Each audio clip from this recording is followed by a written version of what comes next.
Começa no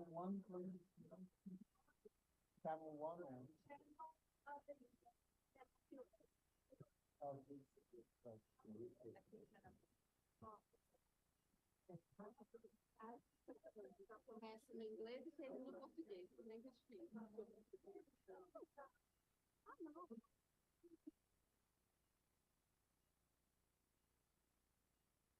Pronto?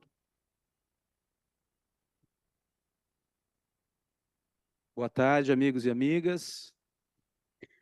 Good morning, good afternoon, ladies and gentlemen. We're going to have a bilingual event, so in case you need translation, please get your headphones. Good afternoon, good morning to those who are watching us from Brazil.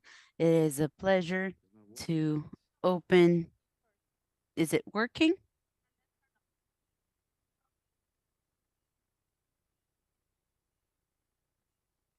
Ready? Are you ready? Thank you.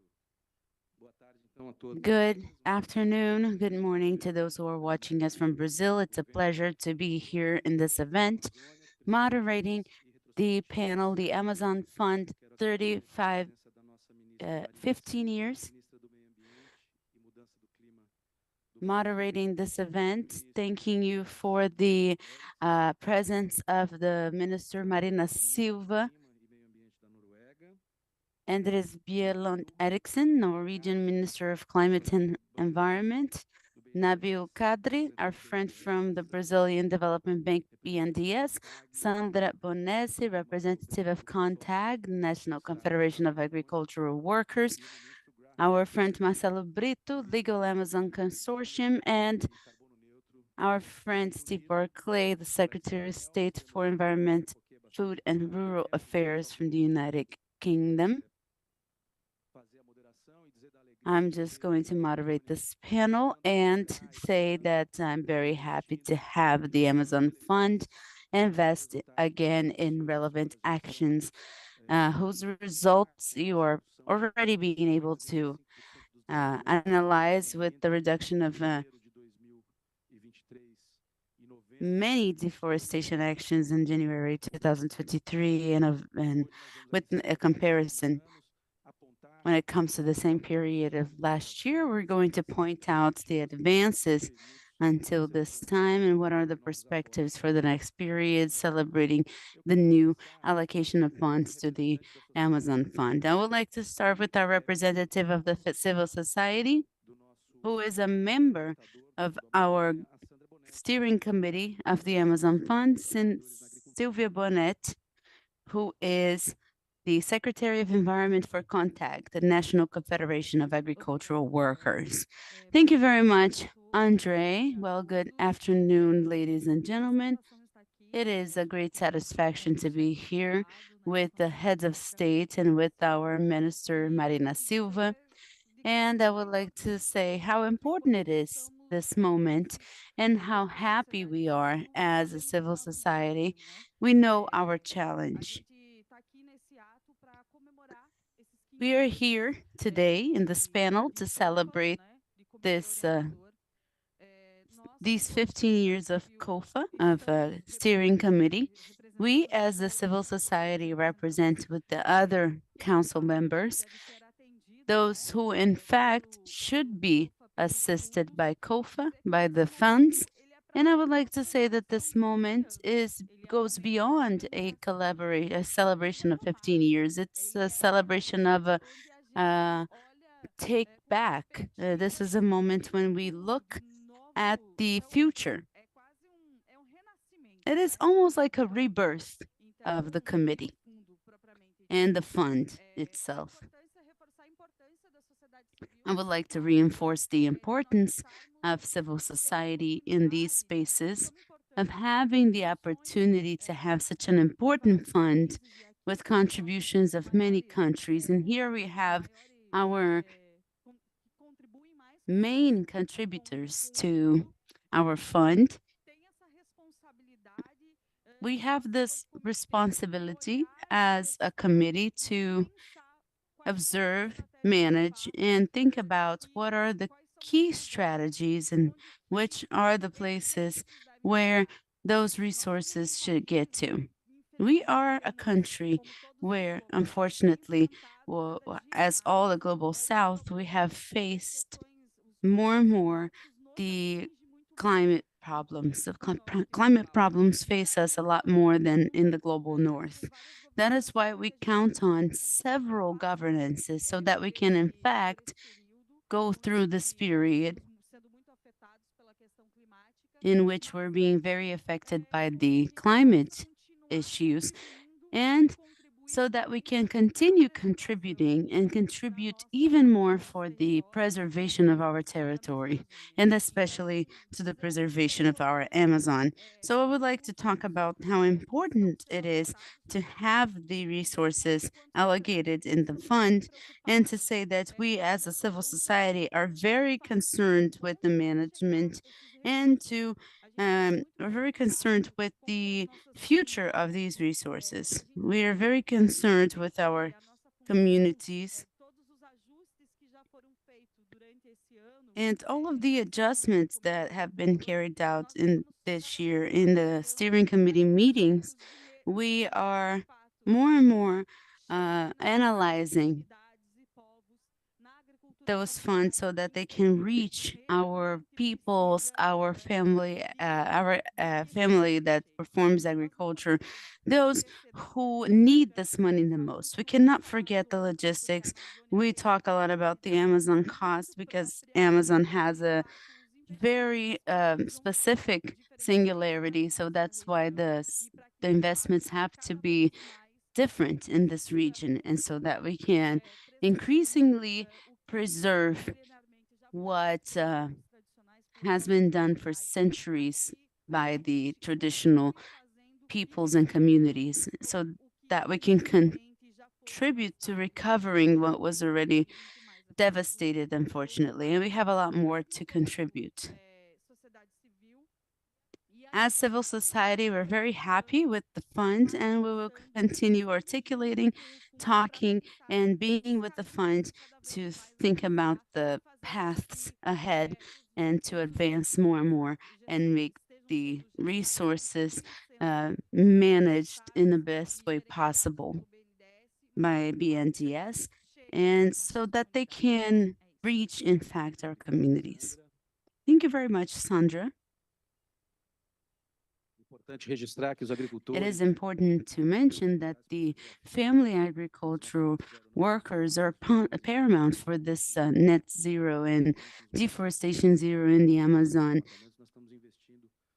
We are investing 600 million reais in the resources of the Amazon Fund in the priority municipalities, especially for small farmers, for the regularization of their lands and for technical assistance. They are key partners for us. I would like to record here the presence of our parliamentarian representing our parliament here at COP, and he was the director of the at the creation of the Amazon Fund. So thank you very much for being here. Our Vice Minister Capobianco, our Ambassador Correia do Lago, who is also here, and I would like to pass the floor to Marcelo Brito, representing the consortium of the governors of the Amazon states, who are paramount to reduce the deforestation and for zero deforestation until 2030. Thank you very much, André. Good afternoon, everyone. I would like to greet our Minister Marina Silva. I would like to greet also Mr. Stewart, Mr. Erickson. I would like to say that today it is, we are getting back to the civic responsibility as it should be here in Brazil, not only environmentally, but politically, socially, economically. The 4 years that this fund was idle brought uncountable damages to the Brazilian Amazon. Some of them are not fixable, but it is good to see the recovery and the recovery the way that it is happening. Then this has an effect that very few people probably will notice. And these partnerships that are built We have a process of pre-competitive collaboration in the search for a final outcome that encompasses everybody. The perfect functioning of the Amazon Fund is what gives us the possibility for other funds to come up and that are combined with the Amazon Fund and complementing the necessary actions for the true transformation. It is a very important step given since the beginning of the Lula government in the beginning of this year in this trajectory that will lead us to the COP30 in Amazon in Belém in 2025. I always say, Minister Marina, that we are here leaving the oil COP and going to the nature COP in Brazil. They announced yesterday the Azerbaijan COP. I'm not happy for the planet, but I'm very happy for Brazil because it increased the legitimacy of at the Amazon COP. And I hope the Amazon COP could bring the expected results by all of us. It needs to start being managed from what we have in our hands, which is the Amazon Fund. And I hope this is a small seed only, because what we have in the fund today in terms of pledges is of small value when compared to the importance of the forest, the food, the water, the Amazon that waters the Atlantic forest, that waters the vegetation of South America, the crops of South America. The Amazon is very big, and the resources are still, in my opinion, very small. This space is being built by the way that it's being managed. And there's nothing better than the professional, honest, decent management so we can open room for much more. And I hope much more is to come, especially in this beginning of constructing the agenda for the Amazon. And much more than that, for the agenda Amazon Plus 10 that will be launched after 2025. Let it be the true reintroduction of the Amazon in the world and in the world in Amazon. Congratulations for the minister and all of the colleagues that are doing such a good management. Thank you very much, Marcelo Brito. Regarding the states, besides the alliance that we have been building in the construction of policies, the new guidelines of the Amazon Fund already authorized an increase of values from 35 to 45 million reais for the firefighters of the states to face the fires, from 20 to 30 millions for the state bodies to do the environmental regularization. So this partnership with the states is paramount. I'll pass the floor to our colleague now, Nabil Kadri, representing BNDES. He's the Deputy Managing Director of Environment in the National Development Bank. Good afternoon, everyone. Minister Marina, I start by saying what a privilege it is to have your leadership ahead of the ministry, guiding us in reconstructing the actions of the fund. It has been a great journey, an intense journey. Since January 1st, we were there signing the decree to recreate the COFA, the PPC den. And now that we are sharing what this journey was, we have to remember all of those deliveries. That was a very intense year from the standpoint of restructuring the fund. The bank recreated its environmental department and this management under the leadership of President Mercadante. We have recomposed its teams that were reduced in the last few years. We have advanced with the partnership of the Ministry of Environment. And your partnership allowed us to review the guidelines and the application criteria of the Amazon Fund approved by the Managing Committee in June. That was a structural change because the review of the guidelines and the managing criteria made them more practical and accessible. When we look at the support of the fund and we welcome the new donors, acknowledging the structural role of Norway and Germany In 2008, when the fund was created, and also now with the arrival of England, United States, and Switzerland, formally countries that already signed the formal contract adhering to the Amazon Fund, and announcements of Denmark and the European Union, this shows us, Minister Marina, the credibility, the respected results that the fund already achieved, and this view of the future in this agenda of sustainability for the region. When the fund receives this new donors now, it is not a promise of delivery. It is already a restoration of that which was done in the soil, in the ground. We have over 150,000 people that were assisted by the projects in the Amazon Fund. We are in over 60% of the whole indigenous territory. We have a support of the conservation unit that is above the sum of the territories of Norway, Germany, Switzerland, United Kingdom in protected areas by the Amazon Fund. We are 166 conservation units that receive resources from the fund. We are reaching almost 2 billion reais in contracted projects, 1.5 billion reais in resources. Esses 15 anos, And today, when we look back, and I've said that in side events, if today Brazil would present structures such as the Amazon Fund and the Climate Fund, we would be innovative.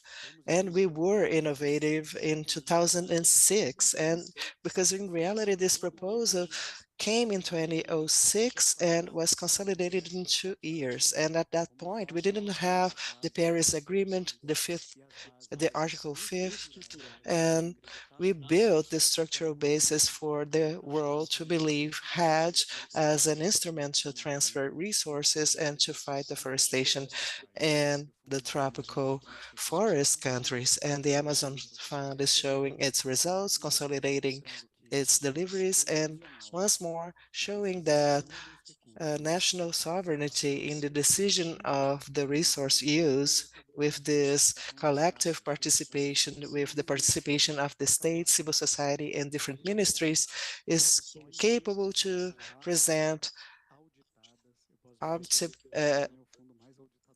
results that can be audited, because we have expressive results concerning compliance. There's no type of recommendation that was not been responded with a degree of transparency that is guaranteed by the developing bank in Brazil.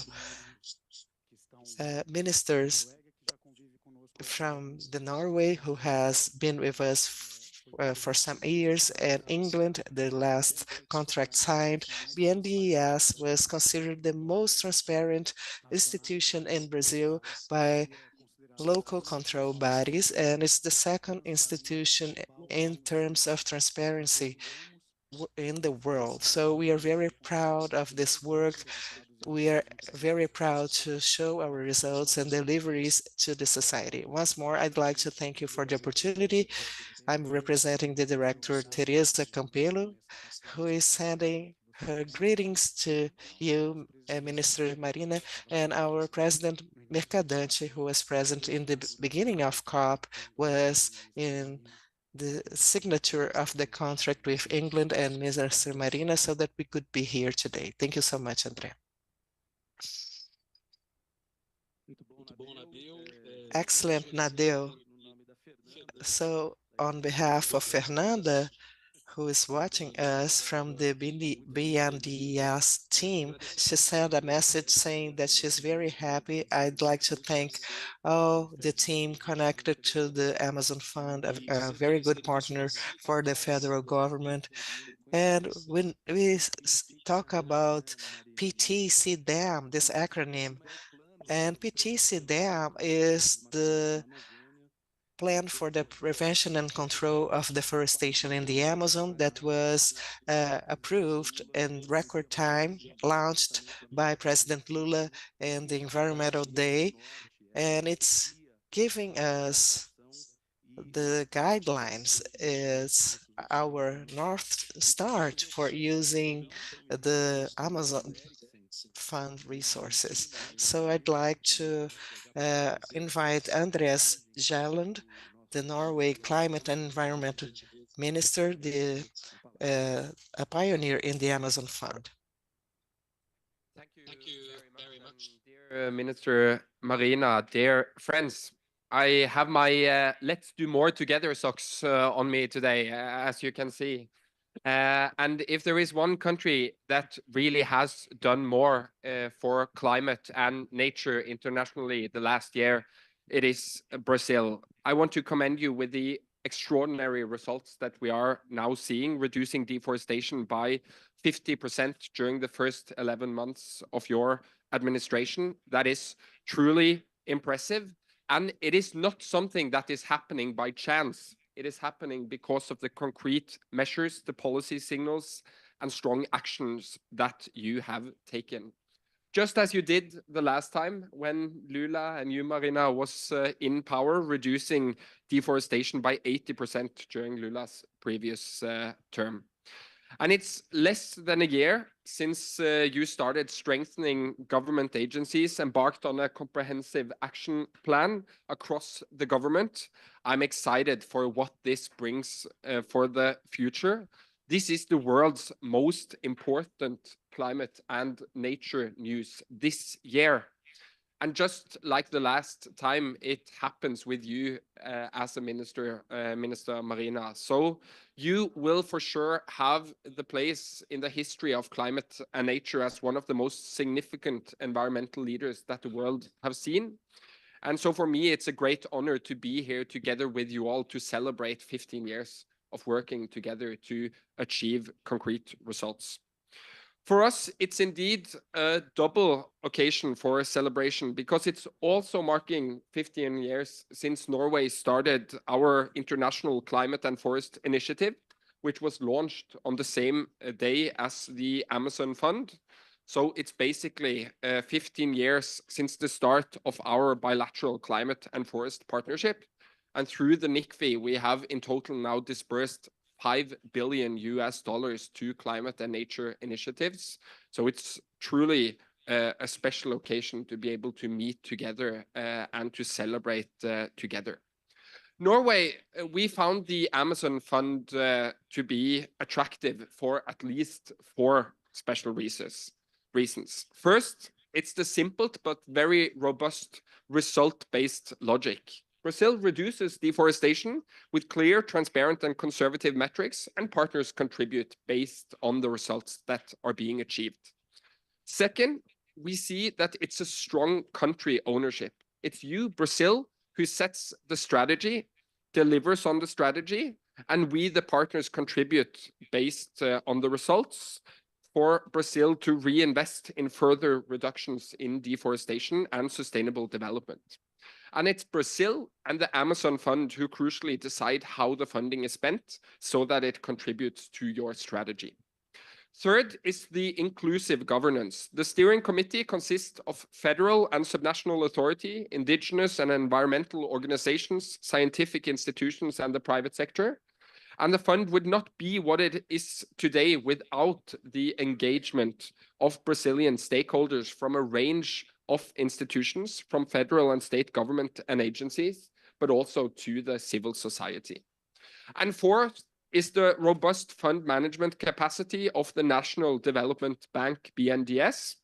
And I would like to extend on behalf of Norway our gratitude to the leadership and staff at BNDES for your professionalism and effectiveness in managing the Amazon Fund.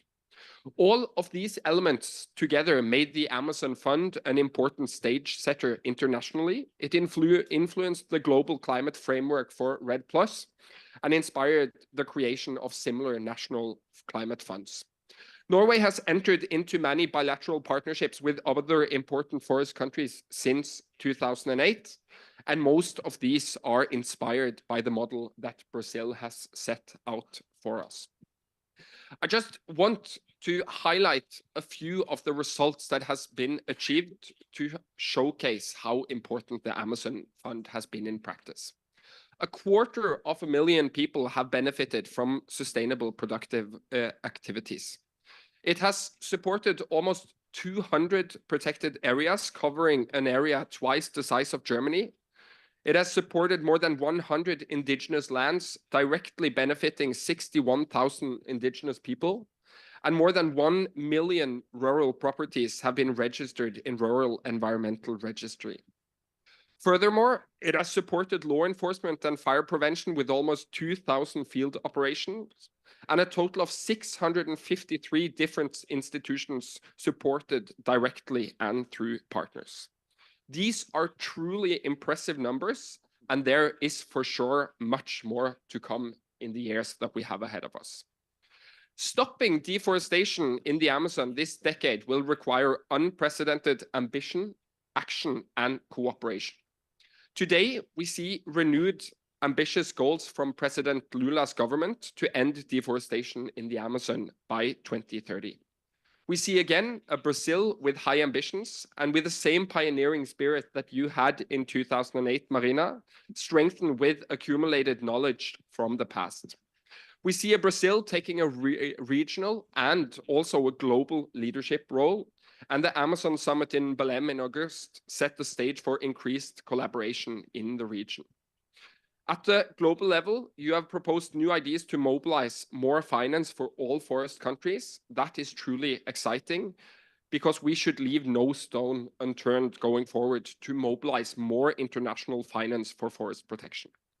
Preserving the Amazon is important for Brazil, for its economy and for its people, but it's also critically important for all of us, for the world, for the success of the Paris Agreement and for the success of the global biodiversity framework. We are delighted to see that Brazil continues to emphasize the key role of the Amazon Fund to support its ambitions. And we are very excited to see new donors supporting the fund and its very ambitious plans for the coming years. Before I close, I would like to reinforce and celebrate our partnership of 15 years. Let's be honest, we leave some difficult years behind us. We've had a pause in the payments to the Amazon's fund since 2018.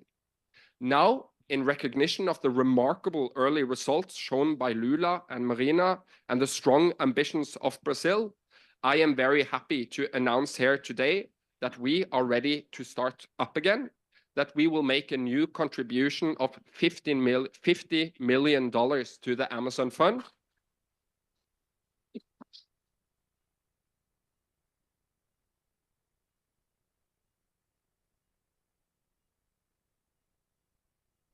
Or almost 250 million reais. That is so that we can deliver on what my socks are trying to message, doing more together going forward. Dear Minister Marina, you can count on Norway to remain a close partner and friend in your efforts. Thank you very much.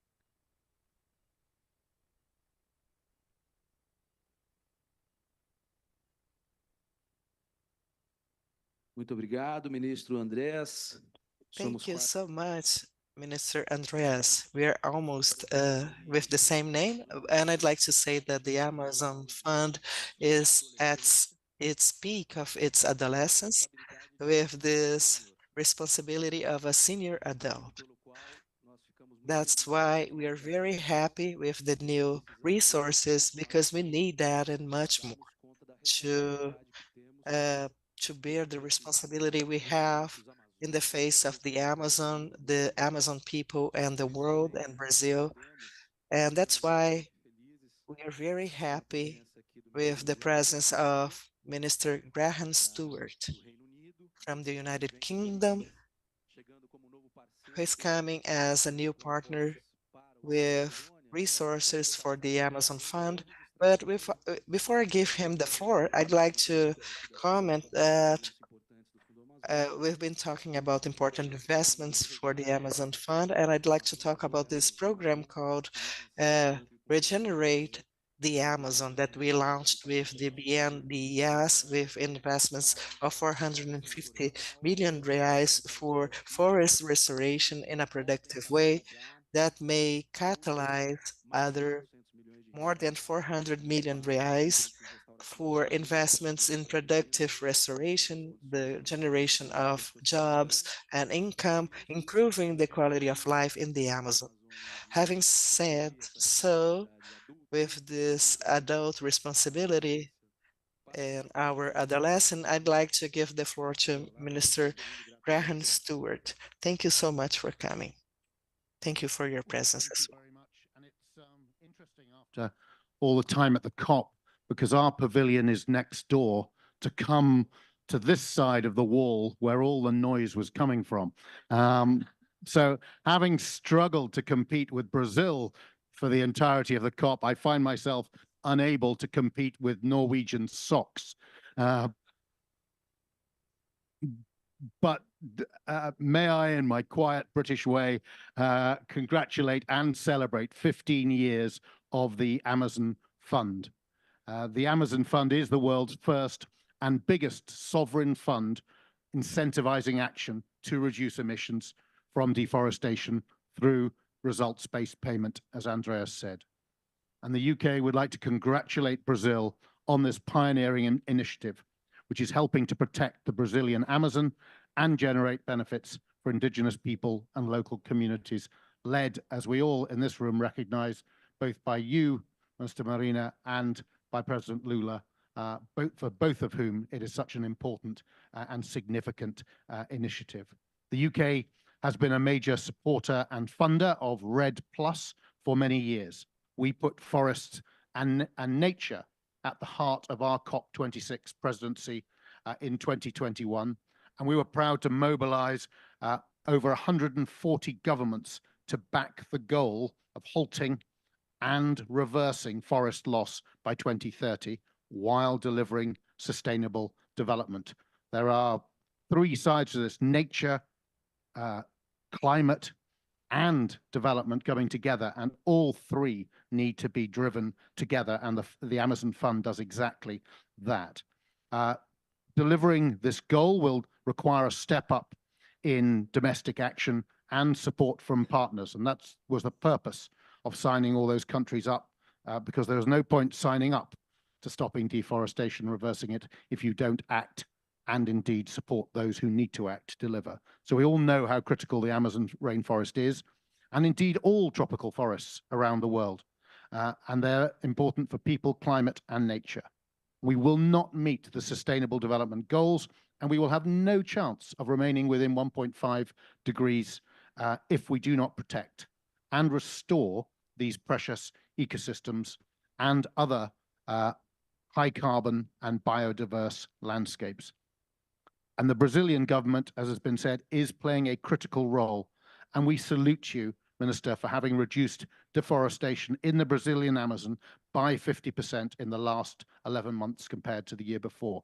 This is striking action and movement. It's a remarkable achievement. We thank you for your efforts to protect this unique natural asset for the benefit, as Andreas said, not only for the benefit of the people of Brazil, but indeed the people of the whole world. But we also know it's not easy, that it takes work, an enormous number of boots on the ground to deliver the enforcement needed to tackle the illegal activities that are responsible for so much forest loss. We know too that it'll take a collaborative effort to build the new forest economy that benefits the poorest communities in Brazil. And following the UK's announcement of a partnership on green and inclusive growth with Brazil, I was lucky enough to visit Sao Paulo, Brasilia, and Pará state in June. And I met with the minister in Brasilia. I went on to meet Helder Barbalho, the governor of Pará, to discuss how the UK can collaborate with Brazil ahead of the COP30 in Belém in 2 years' time. And I was privileged to visit the Active Forest Experimental Center in the Amazon, where I saw firsthand the difference that projects supported by the Amazon Fund are making. And at that time, the UK had just committed £80 million to the fund. And I'm delighted to say that we are growing that support with a further £35 million being contributed to the Amazon Fund and announced by the UK at this COP. So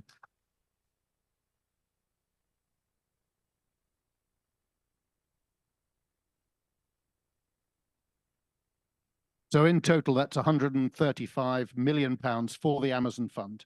And we've already signed the contract for the first 80, and the contribution is designed further to strengthen the long-standing cooperation between the UK and Brazil on climate change and economic development, and it recognizes Brazil's leadership.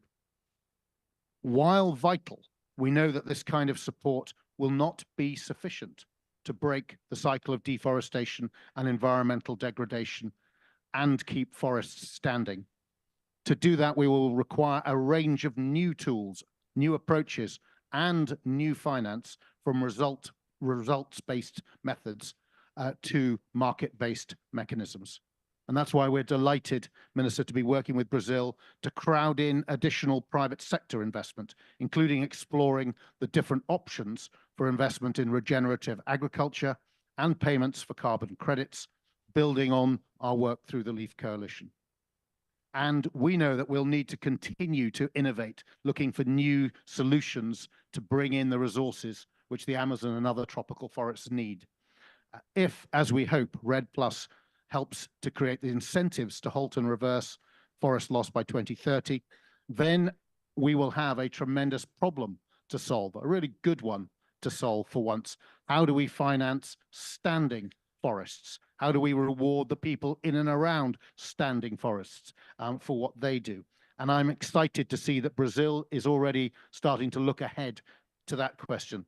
And we look forward to working with you on how to take this thinking forward and drive the broader forests, climate and development agenda through both your presidency of the G20 and then COP30. This is a very exciting couple of years for Brazil and for you, Minister Marina. So, Minister Silva, esteemed colleagues, Britain stands shoulder to shoulder with Brazil to help its vision for climate, nature and people through our new partnership on green and inclusive growth, our contribution to the Amazon Fund, and through our other programs and collaborations. And we're delighted and pleased to work with you. Thank you.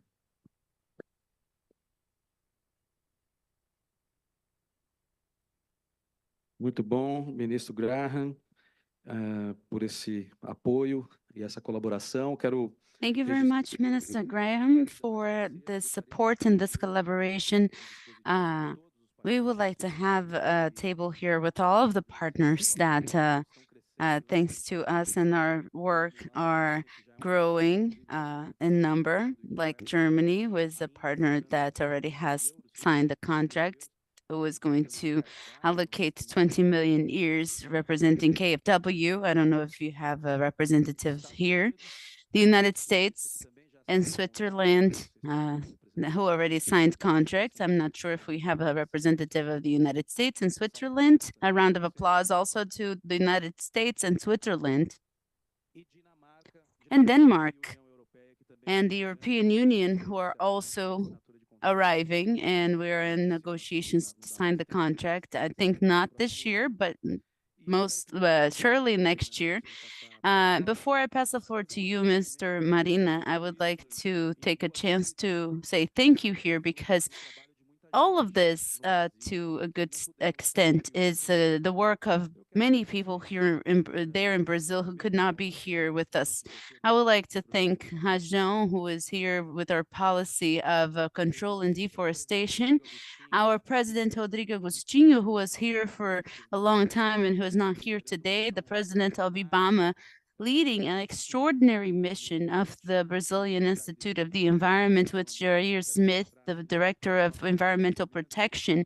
I would like to record our acknowledgement of this work, again, an extraordinary work, and our team in the extraordinary Secretariat of Deforestation Control. I already talked about Rajão, Trevisan, the coordinators, Bruno, Renee, Nazaré, Marcia, Diego, who are hard workers, and they work during the night, sometimes in the weekends, to streamline this plan that we are discussing here through the Amazon Fund investments. And João Sotero, our boss, our head of our chief of staff, and Mauro Pires, the president of CNB. Now I would like to pass the floor to the minister. This is the PP Sedam. in English so that you can deliver to the ministers at the end of your speech. And I would like to pass the floor to our dear Minister Marina Silva. It's an honor to be here again next to you. I want to take a picture with them in this plan at the end.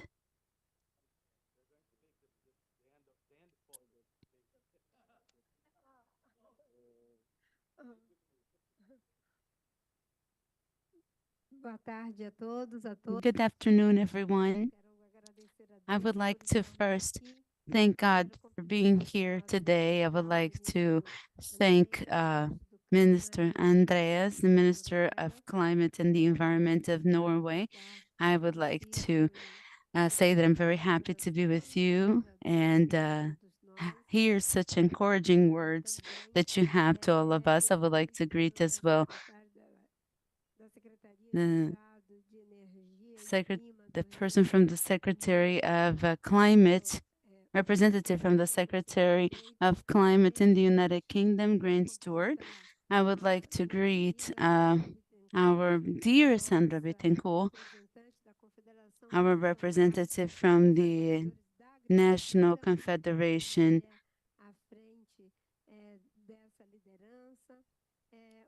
It's good to have a woman leading this. Mr. Marcelo Brito from the Legal Amazon Consortium. And Nabil from BNDES, congratulations. Thank you very much for your work.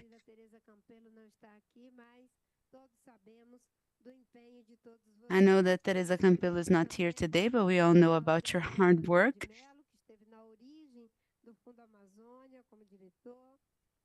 I would like to say also good morning and thank you to André Lima,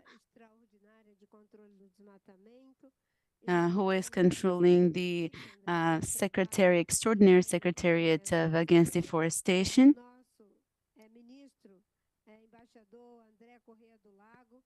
Minister and Ambassador André Correia do Lago, who is also always with us to streamline the agreements between our partners. Our friend and Executive Secretary of the Environment, João Paulo Capobianco, who has been in this journey since 2003. And I would like to also greet Tasso Azevedo, who was part of our first team, part of these efforts so that we could have the Amazon Fund. And I would like to say as well that we have here a work that is the result of many resources made with many hands, many hearts, and above all, a very intelligent architecture, which was the Amazon Fund.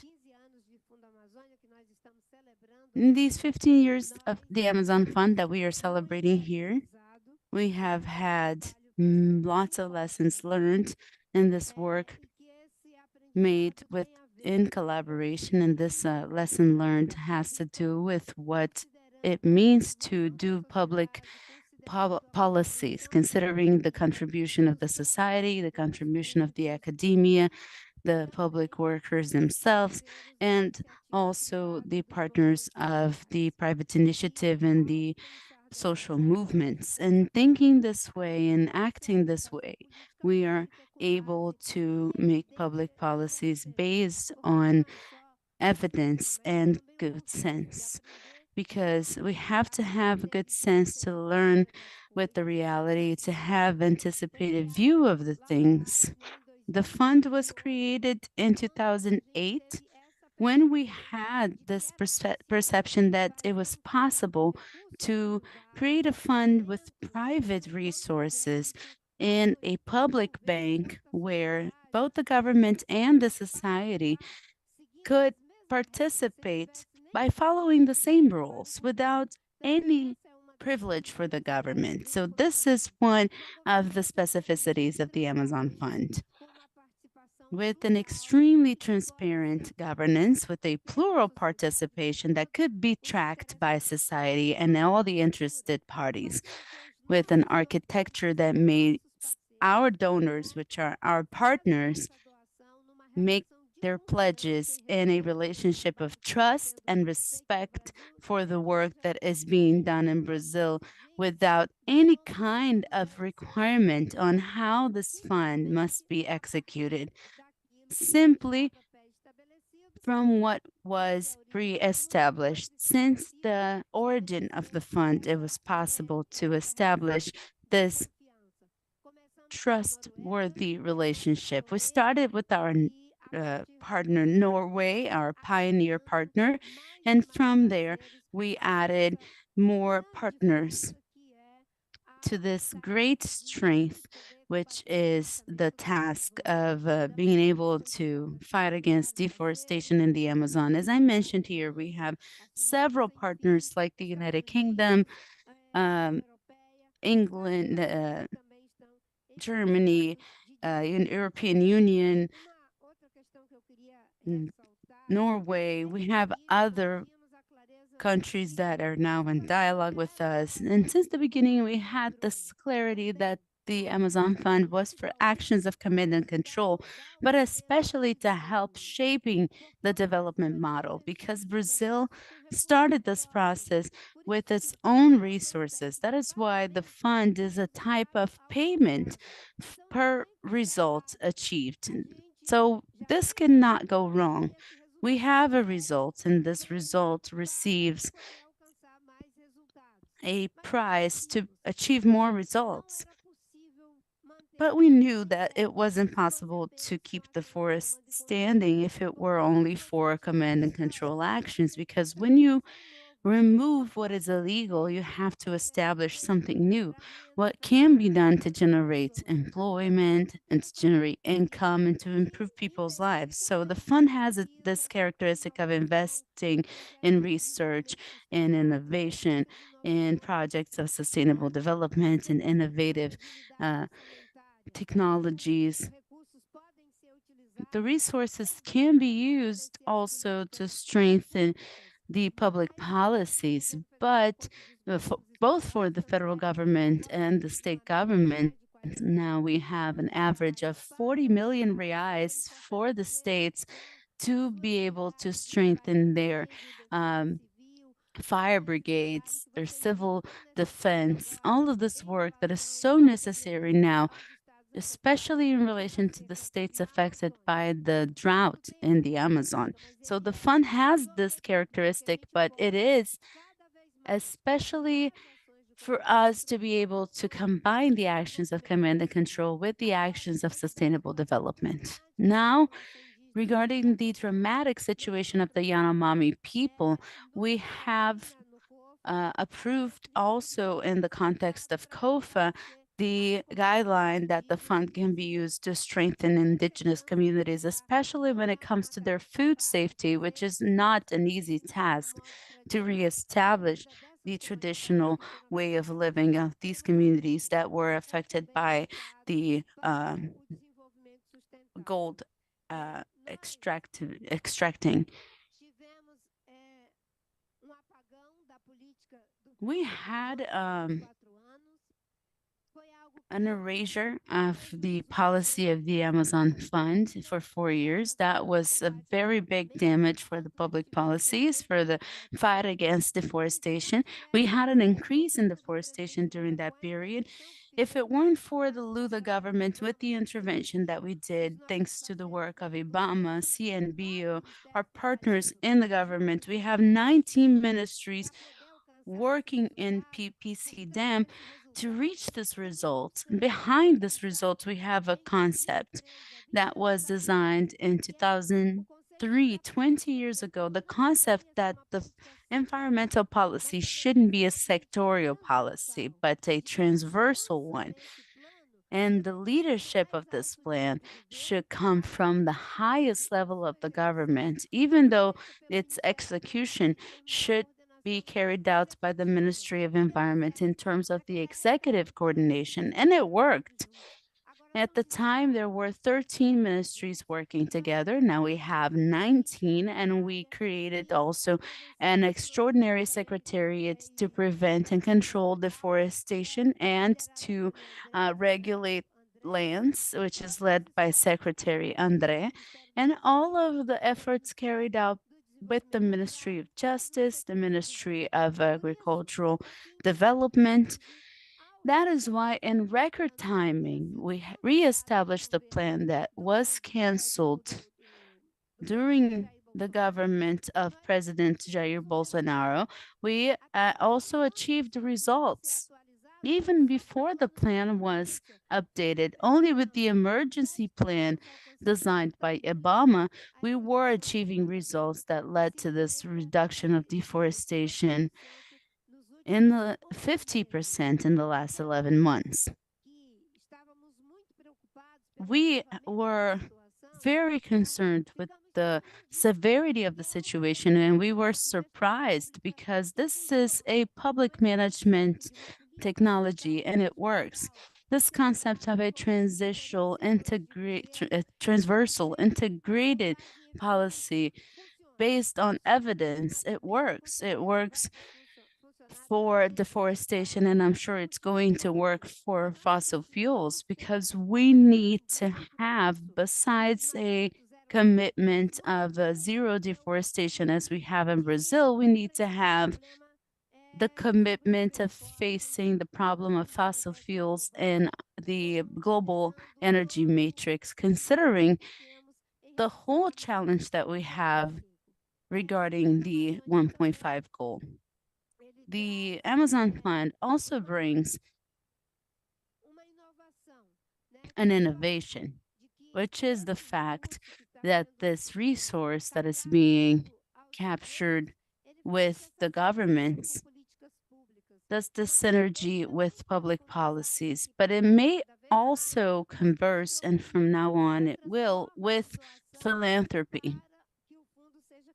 There are many ways for the fund to be increasingly capitalized. I like to say that I've been several times to Norway when we started discussing the fund, because there was a process of convincing that needed to be done, and the population was convinced. The allocation was made, and from then on, there was a seed that brought other seeds, which are the partners that we have today. When work is too big, you can never imagine that the ones that started it will be the ones that will end it. Sometimes we need to have other people and other institutions in different levels of time and effort. I've already mentioned here the amount of resources that we have in the fund throughout the years. I would just like to tell you the following. When I went to Norway in one of these trips to convince the institutions regarding the resources of the fund, I wanted to get to know a work that speaks dearly to our heart, which is the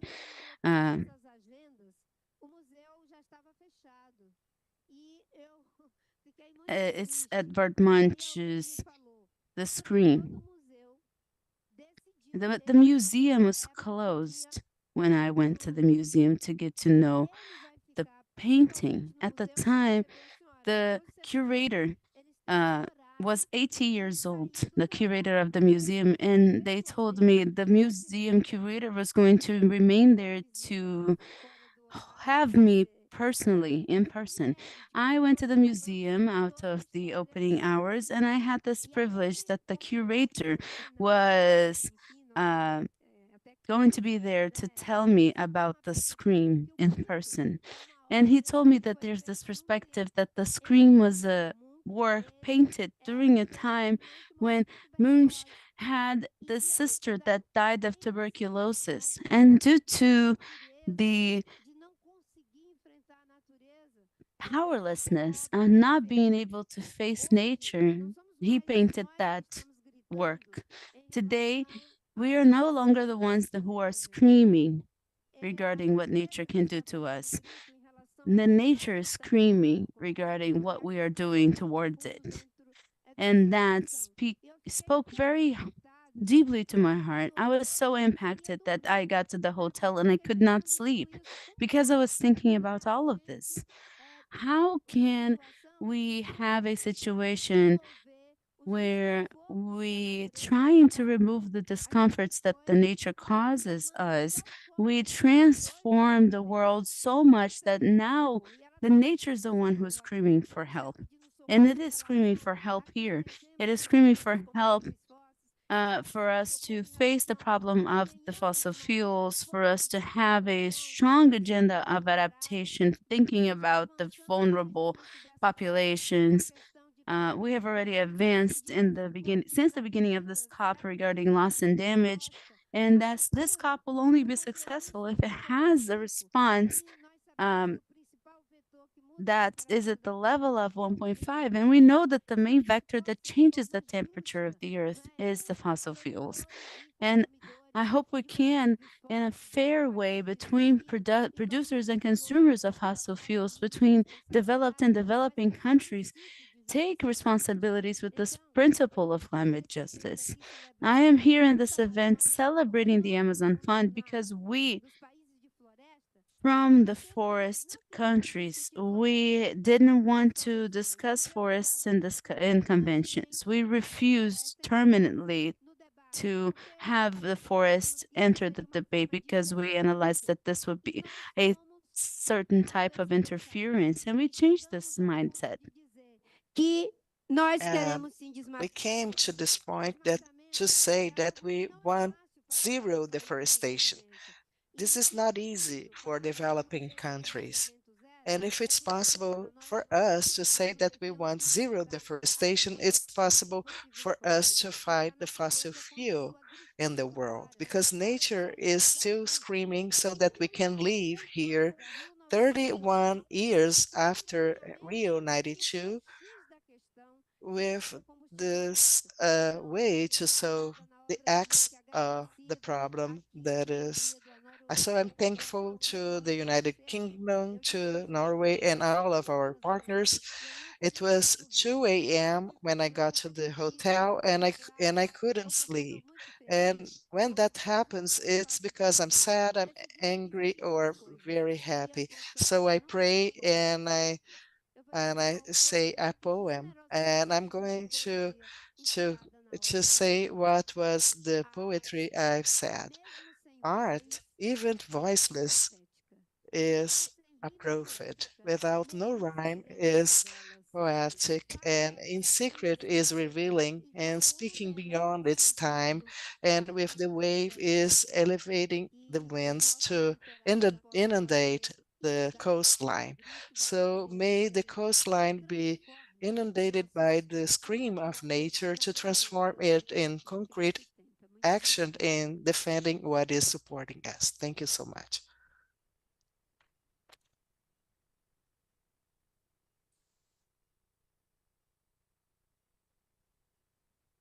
Ministro,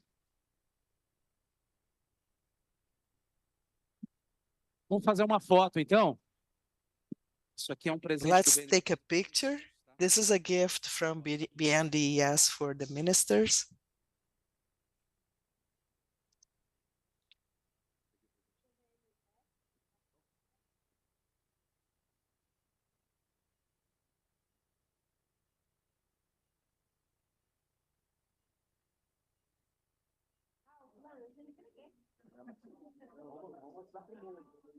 Para o mundo.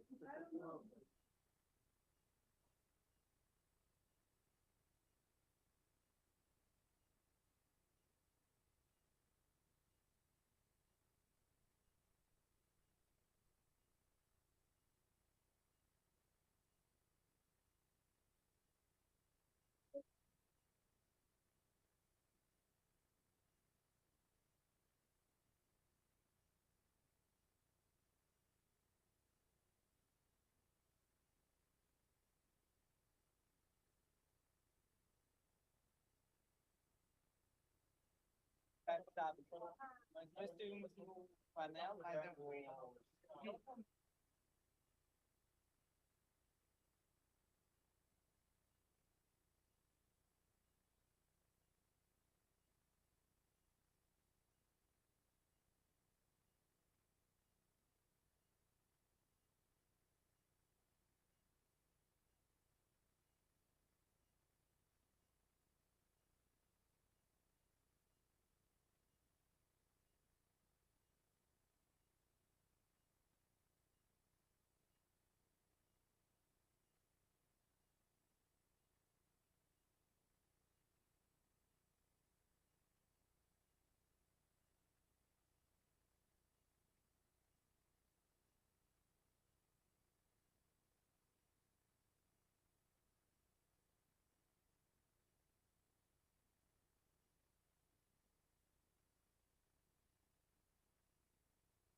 apoio da Salel Redes e execução da Associação Caatinga.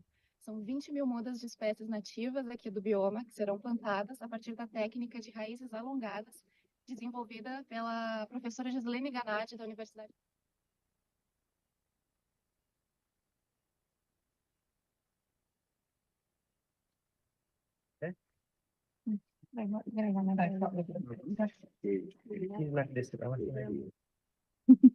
Primeiro a gente tira a parte de baixo e corta o saco. Antes eu medir para ela não afundar.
Bom, amigos e amigas, boa tarde.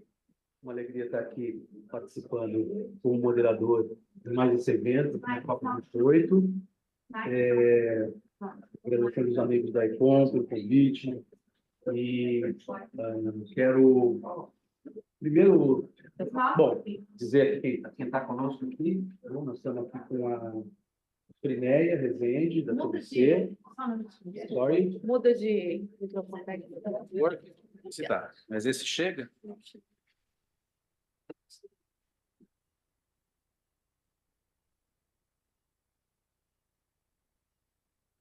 Então vamos lá. Estamos aqui com a presença da Frinéia Rezende, diretora. Good morning. So today we have with us Frinéia Rezende, Executive Director of the Nature Conservancy Brazil, Francine Leal, CEO from GSS Carbon Innovation, David Canassa, CEO from the Votorantim Reserves, Yuri Marinho, CEO from Econ Environmental Solutions, and Orlando Nastri, ESG Manager for Citro Suco.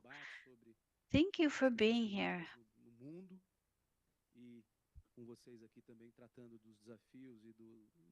We're going to be discussing some of the challenges and what we've already started doing in Brazil.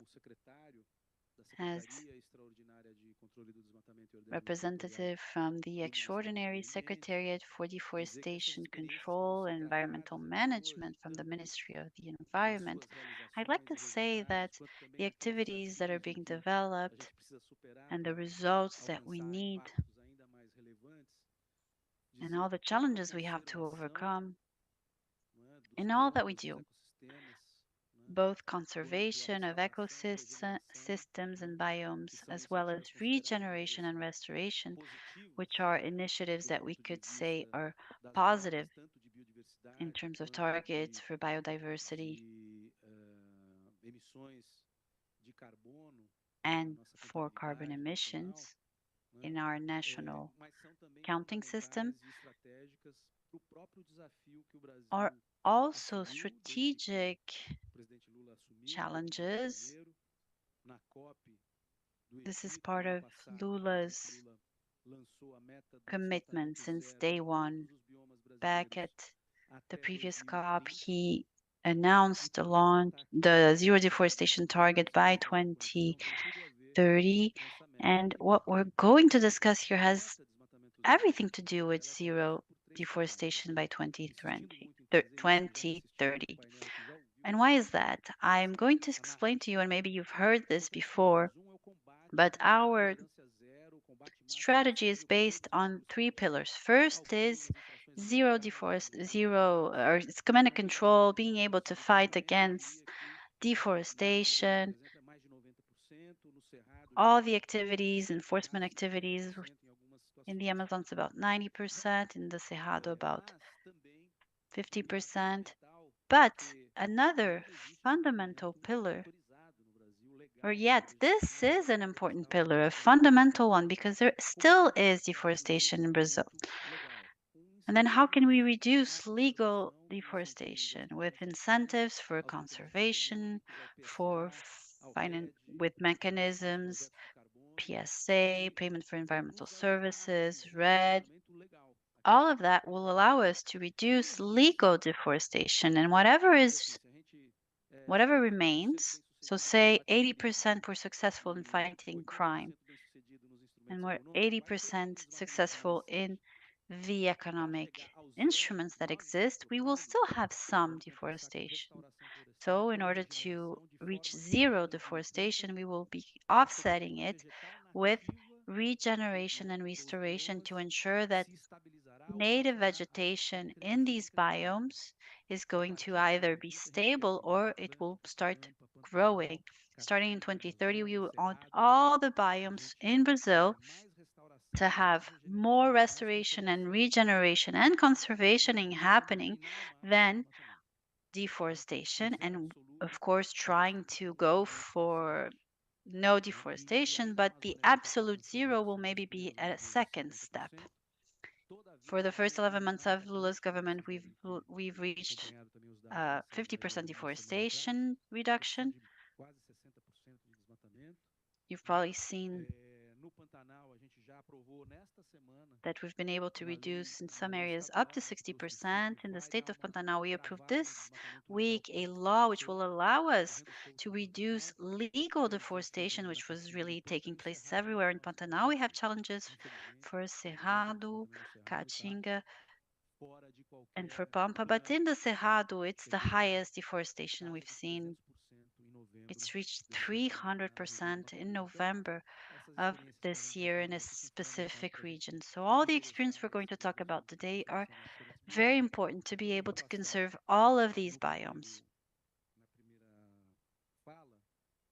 Let me go with the first panelist, and we will hear from Francine. She will make her original comments. Frineia wanted to go second. It's her birthday today, so I had to grant her this wish. So Francine, you have the floor. Thank you, André. I was surprised. I didn't expect to go first, but let's talk a little bit about what we do. I participated in another panel recently, and I started by talking about this date, 2030. It's nearly here. We don't have a lot of time to be able to get anything done. And looking at 2030, what do we have to consider aside from other targets? And you will see that I link this very closely to the global framework, which was approved at COP15 in Canada, so about biodiversity, remembering that we are in a decade of restoration that's led by the UN. So we have a strong restoration effort that's being led. I represent GSS, but also VBio. It was selected amongst 144 players by the UN. These are restoration players. And what is VBio? It's a project platform focused on social and environmental projects that work with local communities throughout Brazil. André was saying that we need to start, or we need to think about restoring all biomes, and Caatinga is one of them. And our project in the Caatinga is one I would like to focus on. You've told us that you'd like to know a little bit more about the challenges we have. And in the case of Caatinga, the biggest problem is water security, access to water. So it's even more difficult to do reforestation there. At VBio, we have at least 7 restoration products. They are small scale projects. But the important aspect is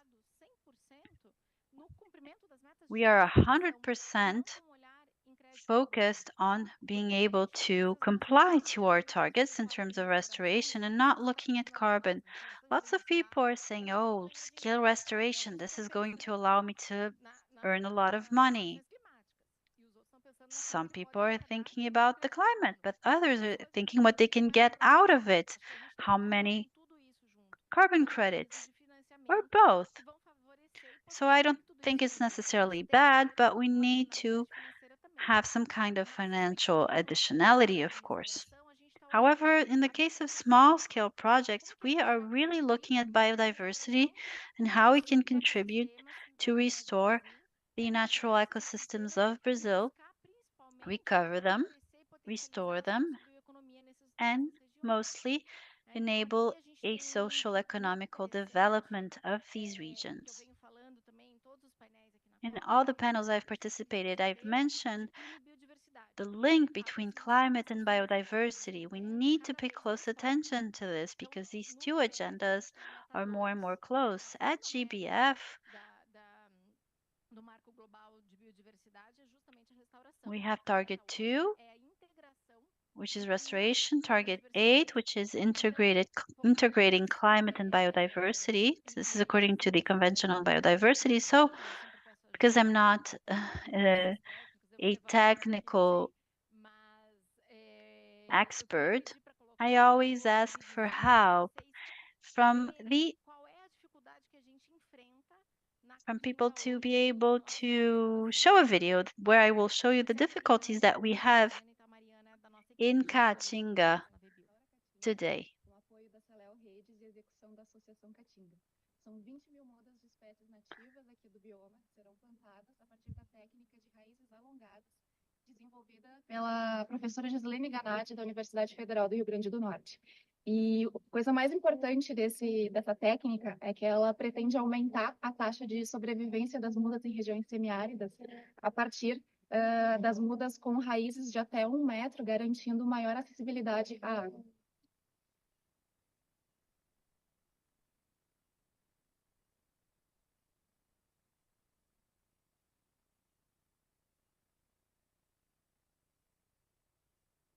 Vai na sequência o próximo vídeo.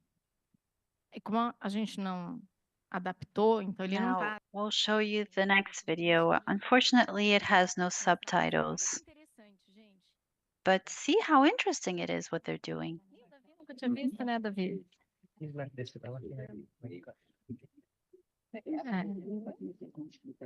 Porque até pela questão da falta de água, então você não pode colocar aquela, né, mudinha pequenininha que a gente está acostumado a ver, né? Exato. Because there isn't a lot of water, this is how they have to adapt their system. Antes eu medi para ela não afundar.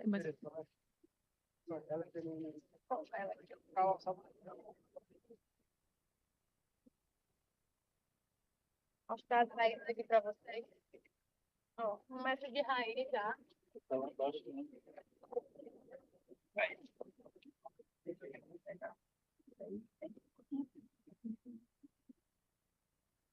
Aqui a gente está plantando sem água. Essa parcela.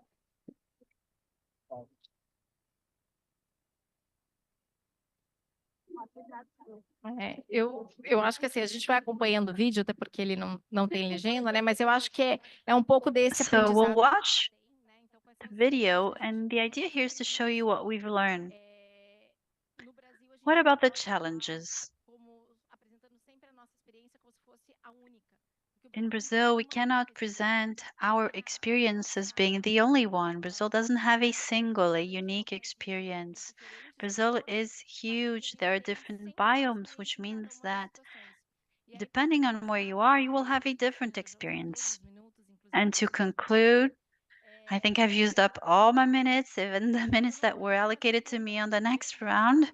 Maybe I won't be able to talk again, but just to emphasize that these are the experiences that we have that are positive. However, within GSS, we have restoration projects such as ARR, which is a large-scale restoration project in Paraná, 1,000 hectares, 310,000 tons of carbon over 10 years. So we know that we need to work with capillarity, thinking about biodiversity, small farmers, associations, cooperatives, but also where do we have big opportunities to be able to leverage efforts and meet the targets that have been set in terms of restoration. Thank you. I'd love to know more about the strategy they've developed in Caatingas, because to be able to have these kinds of routes that are very, very long probably takes months, perhaps even more than a year. So interesting. Thank you very much. So now we'll go to David Canassa. Tell us a little bit of the experience you've had with the Votorantim reserves, what's working, and then later we'll talk about challenges. Thank you. Today we position ourselves as managers of nature-based solutions and of land. We have 150,000 hectares of conservation in 3 biomes: Atlantic Forest, Pantanal, and the Amazon. We started with conservation. The strategy was, from the start, to multiply the use of land. The cost to maintain a standing forest is very high, and unfortunately, it's going to be every time higher, not just because of command and control issues, but it's going to get more expensive because according to IPCC, over the next 100 years, if we are successful in maintaining the planet temperature to up to 1.5 degrees, we will lose 10 to 30% of all biomass in the planet. It's very hard for the Atlantic forest to catch fire, and now it's happening more and more. The same goes for Cerrado. For the first time, we've had to hire a plane to stop a fire, to extinguish a fire, and we know what's been happening in Pantanal. So the cost to keep the forest standing is going to get more expensive. So we need the forest to pay for itself with the service that it provides, all the way from compensation for legal reserves, carbon credits, payment for environmental services, and of course, the connection that we create with local communities and whatever they can develop. For instance, the first reserve, it's in São Paulo, 31,000 hectares, and we linked it to tourism. It's a beautiful zone. It's about 2 hours from the capital city, and no one knows about it. And we think it could be the new Costa Rica for the planet. That's how beautiful it is. And this is happening after 12 years working there. Lots of things have started to develop on the outskirts, and it's working. We have another one in the Cerrado region, 31,000 hectares as well. First, we set up nurseries, and it wasn't enough. So we created centers for biodiversity because native plant production in the country is still done in a very artisanal manner.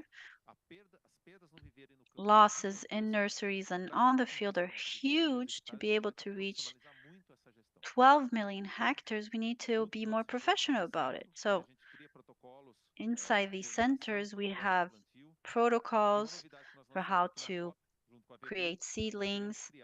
And here at COP, we got together with VBio to develop a bank, a database that looks at all the protocols that can be used to transform a seed into a tree. This has no intellectual property, but it's knowledge that a lot of people don't have access to. So there's no secrecy behind it. We need to just create a collaborative network. So we've created a private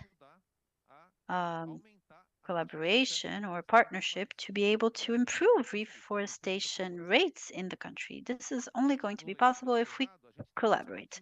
In the case of Cerrado, in our center there, we have about 3,000 that we're working to integrate crop, livestock, and forest in an integrated system. And you know it's not easy to get it done, otherwise everyone will be doing it. And when you're able to create an integrated system, then you create a paradigm shift, a model that is copied by all. So we're working on that. It's working well. We've had crops, cattle. Now we're integrating it with native trees from the Cerrado that are being grown. And of course, we're advancing very quickly to reforest many areas, including in the Atlantic forest. We did 5,000, and Andre asked me before, can you increase that? Yes, of course, but it's a matter of investment. While we're still working in a smaller scale, we need to make sure forests are multifunctional, generating either fruits, timber, or something else. So how can the forest be functional in many different ways, not just the carbon it stores, but also other things it can provide? Mas eu também comecei a contar 1 minuto e meio depois que você começou.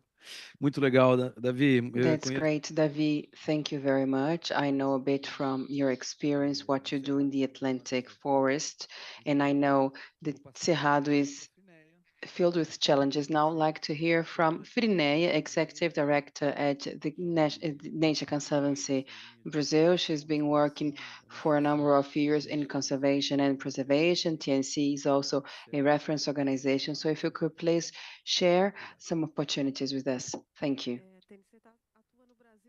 Thank you. TNC is operating in Brazil for 35 years already. So we are very much honored to be part of this team. So 35 years of operation, we started through conservation via purchase of land for the creation of conservation units, and we evolved for other efforts because TNC realized back in then it was important to contribute to the livelihoods of the local communities. So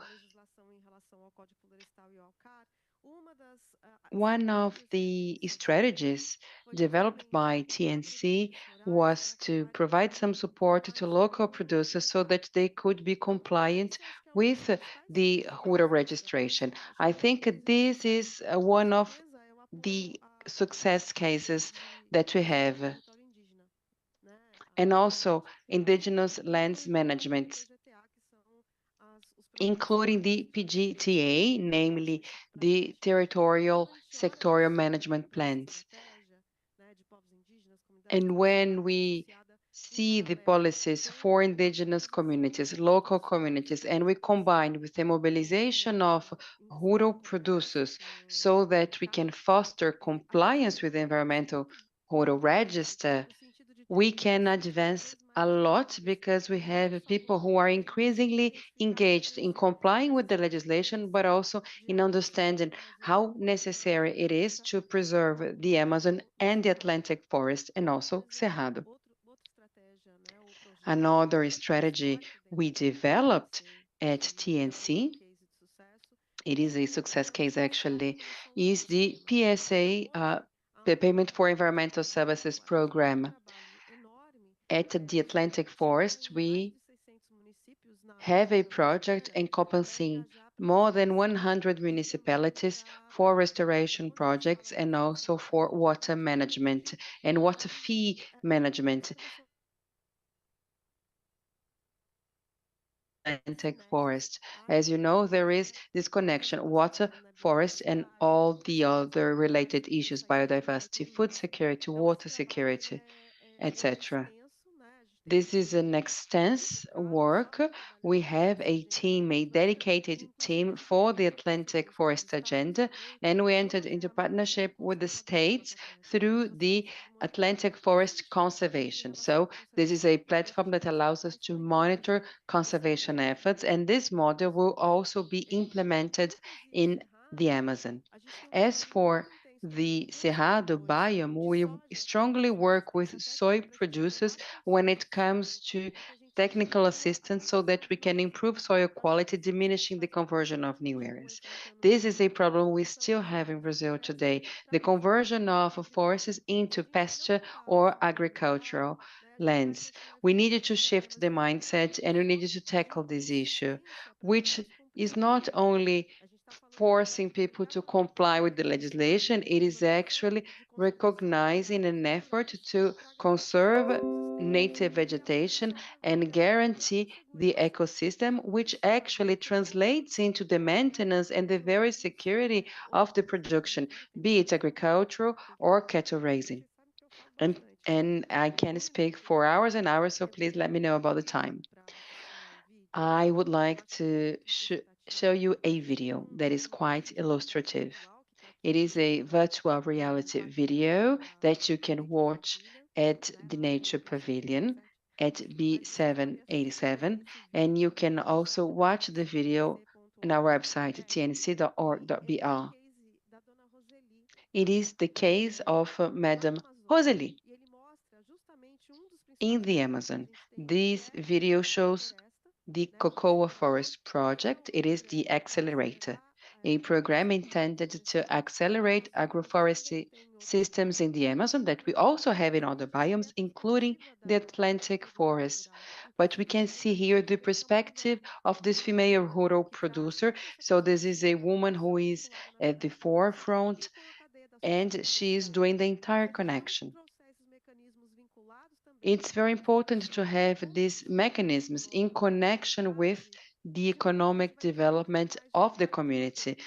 Otherwise, it will be very difficult to sustain it in the longer term. It's necessary to associate the conservation, the economic development, and food safety for the families, but also for our own tables. So I invite you to watch Madam Rosalie and her explanation about the forestry system she put in place. Thank you.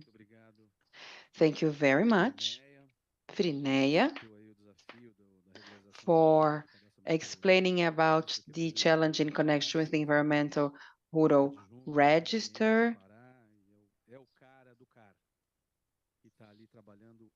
And we have someone in the audience who is working very hard to speed up the assessment of CAR, Environmental Rural Register requests, and he's also a partner in several actions that aim at recovering the Environmental Rural Register as a mechanism that can allow for the monitoring and environmental control. It's not only about regularizing, it's not only about giving access to market and to loans, to credits. It is also a tool that allows the state to have a control over illegal deforestation. So thank you very much for your presence. And also like to greet Elcio Souza. I don't know if he's following us. Anyway, I'd like to greet him. And now let's hear from Yuri. He's CEO at Econ. He publishes daily newsletters of what is going on at the COP and invite you to follow him at LinkedIn. So Yuri, please tell us about some of the opportunities, some efforts, some accomplishments, and at the second round, we're going to address the challenges.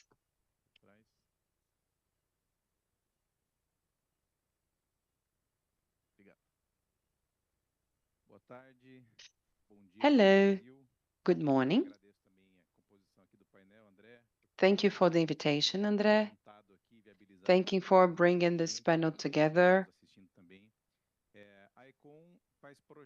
Econ executes projects, and our projects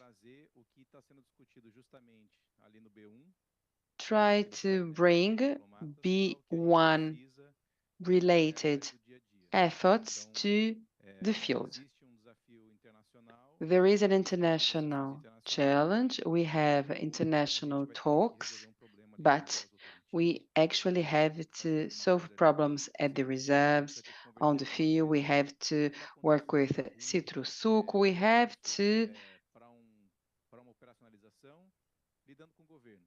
put some concrete actions into operation, and we also needed to work with the government that has commitments, targets, obligations. So for years, we've been working to operationalize and enable conservation. 6 years ago, we created the Bank of Green Areas. This is a platform through which owners could input their areas in the platform, and we know that Brazilian environmental legislation is complex and that the reality does not necessarily mirror what is included in the legislation. People don't really know what is a permanent preservation unit, a conservation unit. So we tried to enable investors to understand what these areas actually mean. So through this platform, we facilitated some businesses that did not have access to investors before, so that they could sell products to have some compensations being done. So we registered hundreds of areas, and we also declined hundreds of areas as well, because almost 90% of these areas are not in regular situation. They are in irregular and illegal situation. And we continued on the effort. We invested our own resources, the company's resources. We also joined the carbon market, and we created a web series that we called Preservers in Brazil. So we went to conservation areas and we discussed with people, we interviewed them, we exchanged, why didn't you produce in this area, what happened? So we collected stories, so as to say, and we tried to show this Brazil that is difficult to grasp, difficult to understand. And this is what we're trying to do here, because we know conservation is not something that is profitable. It is also threatened by violation. Conservation is very challenging. However, this is what allows the cooling of several areas. This allows for biodiversity, human life. So we were able to undertake this project, and we also joined RED projects, Payment for Environmental Services projects, and we are also disclosing our methodology and sharing. We are in contact also with the Brazilian government. And we are on the fight. And we always have the look and the perspective of the owner of the land, who is going to share the difficulties, the challenges. This producer is going to say why cattle is not going to be raised in on that area, why soy is not going to be produced, what are the financial bottlenecks, what makes sense, what does not make sense. So we try and discuss with these holders of land to understand what the difficulties are, and then we try to educate with regards to the legislation, to the scenario. It's not easy to explain the framework convention to a smallholder. It's not easy sometimes to say you need to conserve because the world needs you to conserve, but then the person is going to say, what about me? So these are some of the challenges. And here at the COP, we hear many things, and sometimes it's hard. We hear about rankings, the standards in place, the high integrity. It is all very beautiful, but when you go to the ground and you discuss with this producer and you say, well, there are extra requirements, they say, well, I can't anymore. So yes, actually, I'm addressing the difficulties and the challenges, which was supposed to be the subject of the second round. But in any case, we manage between 150 to 200,000 hectares of conserved units that are owned by some of our clients. And then I will talk about the challenges on the second round. Thank you very much, Yuri. And before closing the first round, I'd like to hear from Orlando Nastri. He is ESG manager at Citrosuco, a company operating in São Paulo. Maybe it's from São Paulo, because I come from the city of Araraquara and we have one competitor. I am from Araraquara as well. I won't tell you the name of the competitor. Let's hear from Orlando, who works at Citrosuco. Hello, thank you very much for the opportunity. I'd like to greet my colleagues. And André, I learned a lot from you in some panels. So Citrosuco is a leader in orange juice market ingredients as well. So we are very proud to be part of an agro chain where Brazil is a global leader. 75% of all orange juice consumed internationally is of Brazilian origin. So we have a very strong international market share. In relative terms, the orange juice is number one. We are very much proud of it, but we have a lot of responsibility as well, because we needed to operate in a sustainable, regenerative and restorative manner.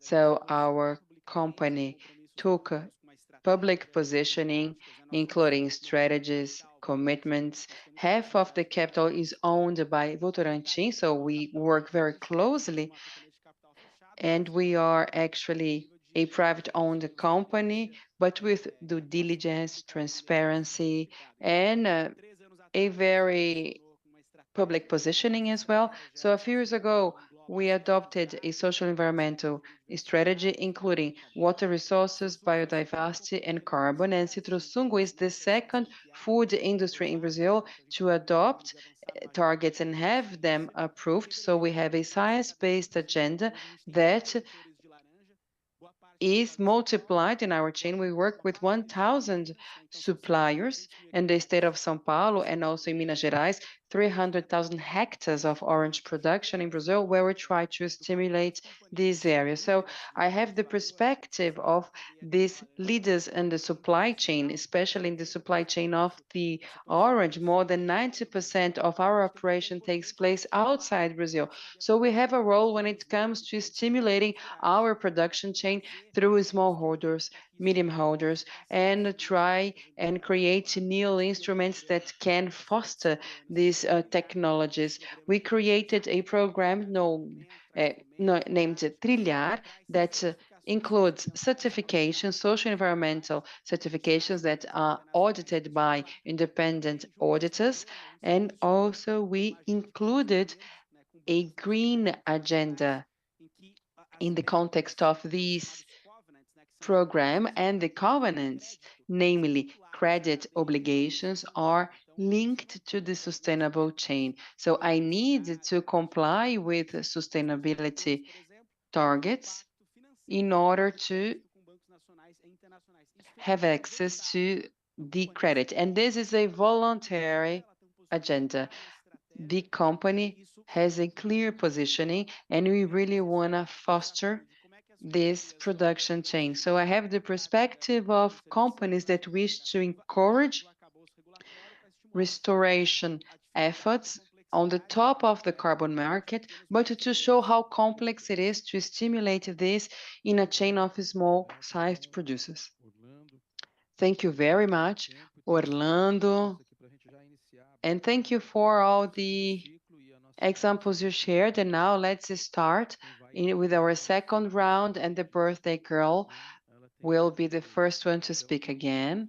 So I would like to hear from Frineia. Oh, actually, no, she doesn't want to go first. Let's listen from Frineia first then. We learn from mistakes, you know? When we do everything right, it's easy. But when things don't go right, we learn a lot. And I want you to tell me about the challenges that we have, where we need to improve, and also with regards to the government. André, this is a bullying, you see?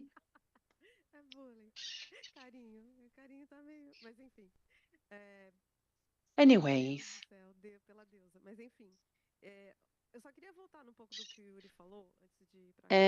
before addressing the lessons learned, I would like to react on Yuri's remarks. You see, one thing is the carbon market. TNC was a pioneer in the carbon market. One of the first carbon projects in Brazil was actually developed by TNC at Guaraqueçaba in the state of Pará. We have lots of lessons learned as to how do you engage. It's not only about a narrative, there is a value perception aspect that is very important when you engage in these agendas. Carbon, how much carbon are you negotiating? What is being allocated to the producers? How are the negotiations held? So there is a challenge when it comes to the carbon market, and we hear a lot about the carbon cowboys, which is the aggressivity that we see in the market of very specific agendas with smallholders. So when we aim at conservation, what mechanisms do we want to have in place? What financial mechanisms do we want to be reaching the local communities and therefore ensuring the conservation rather than a financial mechanism only? This is very complex, and this is one of our challenges. How can you reach and exchange with this small producer with the carbon contract with 25 pages? We need to simplify the communication, especially when it comes to financial mechanism. Another issue is access to credit. We've heard a lot that we need to make credit available. It's not only making credit available, but granting access, ensuring and enabling this access. What are the possibilities? People who are in isolated areas, what are the possibilities for them to have access to loan? Because they are not able to provide guarantees. If you go to a bank today and you ask for a loan, you need to give a guarantee. So what guarantee can you give? Your property, okay, something you own, an asset, a car or something. But when it comes to the deep Amazon, this is impossible. It just does not happen. So we should be sensitive and try to come up with ways that can ensure the access to these loans, to these credits, therefore allowing people to develop their land, to diversify their land. And the companies have a role to play, the civil society and the NGOs as well, which is provide them with technical assistance. So in this sense, we have several perceptions, and I'm not saying that we have to eliminate livestock in certain places, but I'm trying to make a comparison between the producer's perception and what brings benefits in the short term, an agroforest or livestock. If you don't make this calculation and if you don't understand the difference, it is highly likely that the producer will opt for something that gives productivity and is not sustainable. So we really need to make them understand we are going to have the arc of restoration. So I actually think that you're going to make use of it. But how can we shift the paradigm? So how can you convey priorities? How can you have a positive agenda with these producers? And going back to the environmental rural register, you see, we had wonderful experiences in the state of Pará in our traceability agenda. So TNC worked very hard to obtain the enactment of this decree that has been recently enacted. So 30% of all, if we have the livestock production being traced in Brazil, you can ensure that this cattle was not raised in areas that have been deforested. So this is a guarantee, and the same is valid as to timber. We still have a lot of illegal timber trade in Brazil. Let's not fool ourselves. So we need to ensure a traceability mechanism so that we can avoid the consumption of timber that is produced in deforested areas. So the lessons learned. How can we show that a sustainable process or awareness raising that ensure the maintenance of ecosystem practices can be beneficial to all sectors without an exception?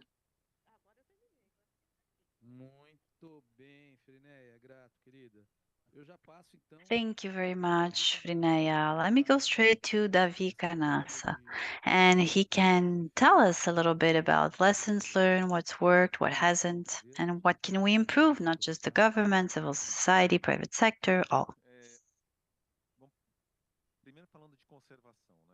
First, let's talk about conservation.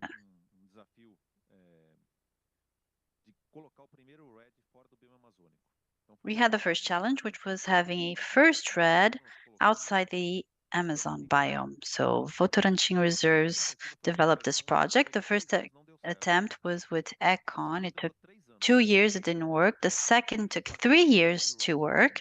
And to have a project for RED that's well constructed, really well constructed, that requires a level of sophistication that honestly, when you read all the news that you hear about regarding carbon credits, then you don't even understand how that was possible. Because when you look at a project that was well constructed with the level of requirements that we have more and more, it's a huge contribution when it works. Because a well-developed RED project is going to have targets that will have environmental, economic, and social aspects included for that region, but also generating a productive change. So it was very hard to get the project to work. Now it's working. And now we have a challenge because it's so expensive to have a project like this.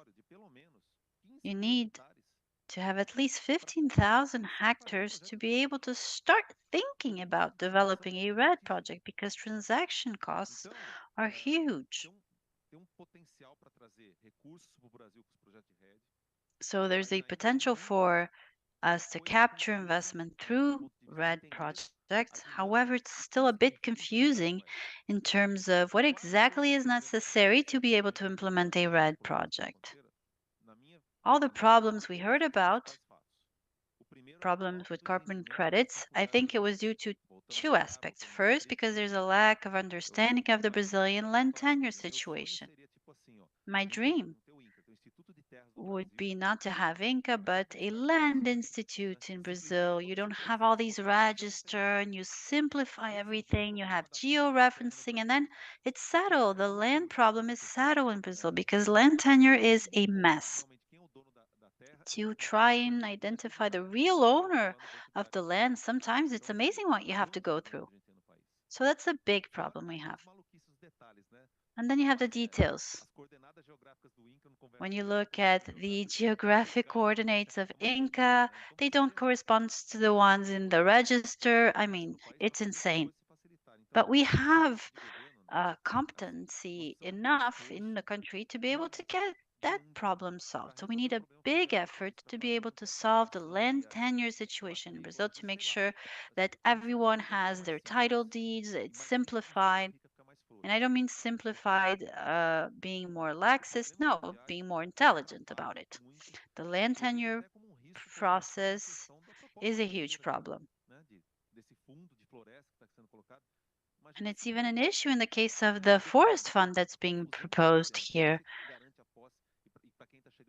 When you don't have a title deed, how are you going to be able to make those investments? I mean, that's not the point here. But having said that, the other aspect is social projects. In any land, there is someone within it or right next to it. So you need to go and talk to these people. And we are not always going to agree with everyone from the community. It's difficult to reach an agreement. And when you have a RED project that has active consultations, identification of all the work that's going to be developed, if it's well done, then it has benefits. But lots of work needs to go into it. In the Atlantic Forest, we cannot have RED. So we created this methodology to have a payment for environmental services mechanism. I'm not going to go into details, but the methodology we have for the Atlantic Forest, which could grow potentially, it's interesting because it uses as much as possible georeferenced data, which simplifies the process. And finally, just to talk about problems we face in deforestation, the math still doesn't add up. As I mentioned in the beginning, it's still too expensive. So let's look at another productive chain where the using to be worth the investment, and now they've solved it. About 5 years ago, we weren't talking about wind power, solar panels in our country. It was impossible to install all of that because it was just too expensive. And a big effort was made from all sectors, the government, civil society, private initiative, and they created the right incentives. And today, Brazil is one of the biggest producers of wind and solar energy in the country. And we need the same kind of arrangement for our forests, incentives, facilities, in terms of accountability, or rather accounting, understanding that when you're planting trees in a forest, it's investments, it's not capex. So we need to change the way we look at it. We need some kind of system, some kind of organization that allows this to be leveraged throughout the country and really scale up, not just small initiatives. Thank you very much. I don't know who is representing the private sector in CONAVAG, our restoration committee, because they are discussing economic facilities, investments. Now I'm back in government, and I hadn't been in a while because I used to be responsible for a restoration project in the state of São Paulo, and we know about the bottlenecks. It would take much more than an hour to be able to talk about all these bottlenecks for restoration. But let me go to Orlando for your comments about the challenges, the problems, what we can improve.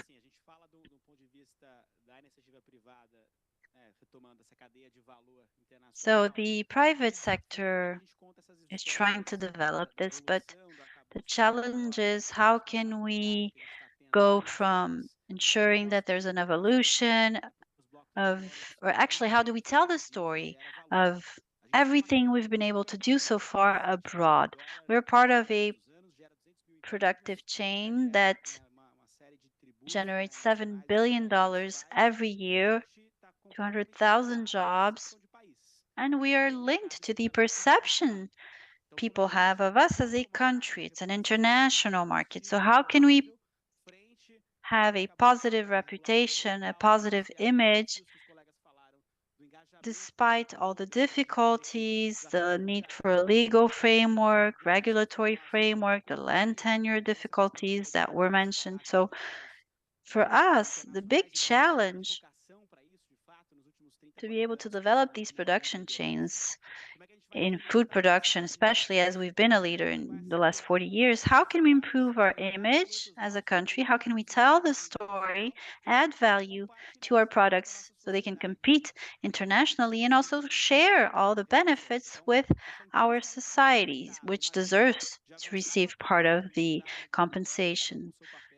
So we need to advance a little bit better with regulation. Civil society, government are working to try and make this system more mature and connect this to our reputation, because of course we've had challenges to our reputation.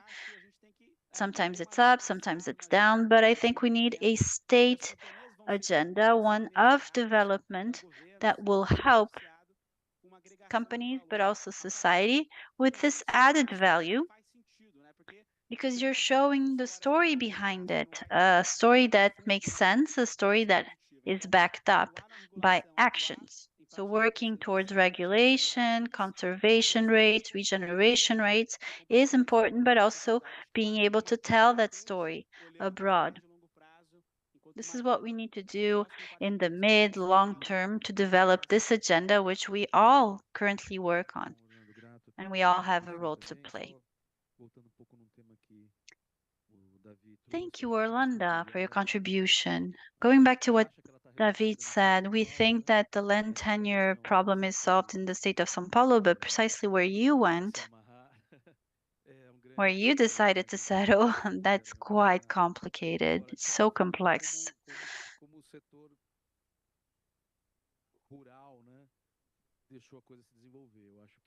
But basically, I think we've let things develop this way, and it's a challenge for Brazil as a whole, not just for the Amazon. No investor is going to be willing to contribute to territory or land that can be floating. I think this is a sector-wide demand, a demand from the private sector that need to go talk to their political representatives to be able to advance. We know that there isn't enough infrastructure within the institutions that need them, and without some kind of roadmap,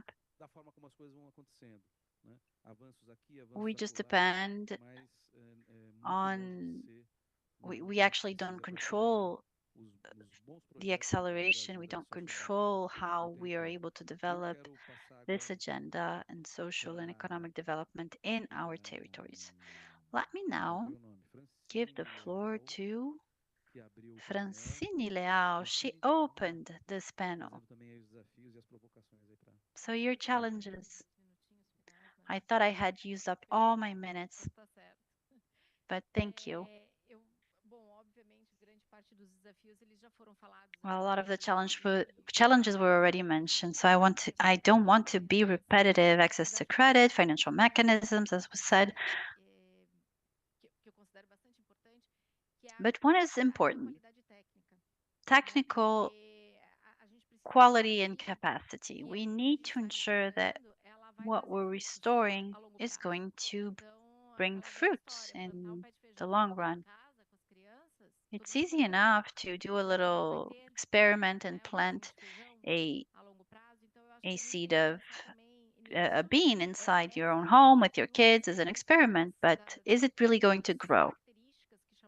Will it develop? When VBio was selected to be one of the actors of restoration by the UN, it was precisely due to that, our capillarity, the possibility of working with 300 partners that are part of the VBio network and exchanging experiences.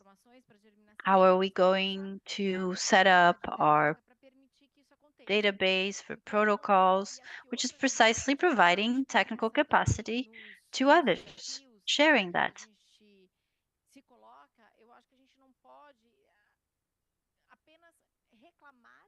When it comes to challenges, I think we shouldn't just complain and point to the challenges. In many panels, lots of people identify the problems, but when we have a problem, we need to find a solution. We can't just say, oh, well, this is a big challenge, but what are we going to do about it? David spoke about payment for environmental services. We're now just formulating the decree. How can we have financial mechanisms that allow us to have a payment for environmental services? And I'm not talking just about big players, but precisely small territories, indigenous peoples, traditional communities. We will not have access to credit if we don't have title deeds and if we don't have monitoring mechanisms, measurements that can allow you to show what will be compensated and how you will pay for the environmental services provided. So within the decree or the law regarding payment for environmental services, we need to ensure everything is well set up. So it's a mechanism that actually works.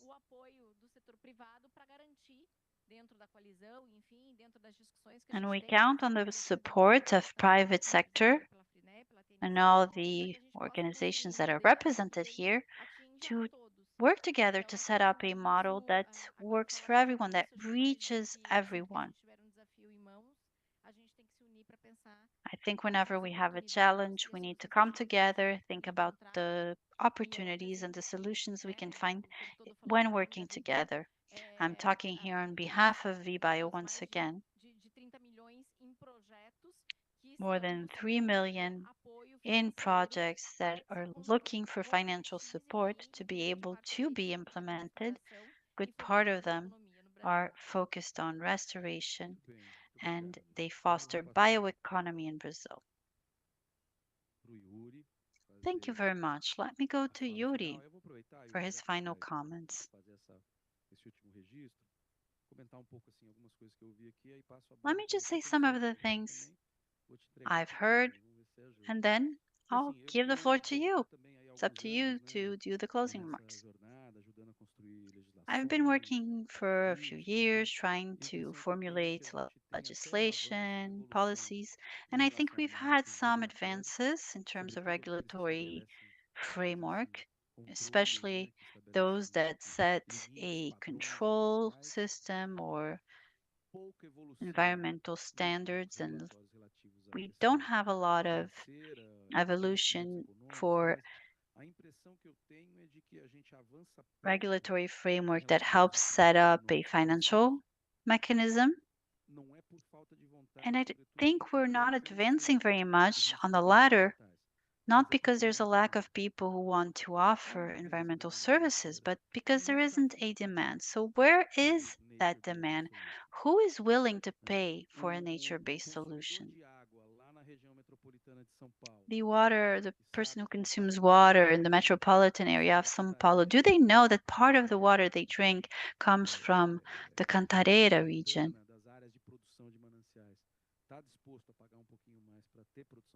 Are they willing to pay a little bit more to ensure that they will have water in these springs?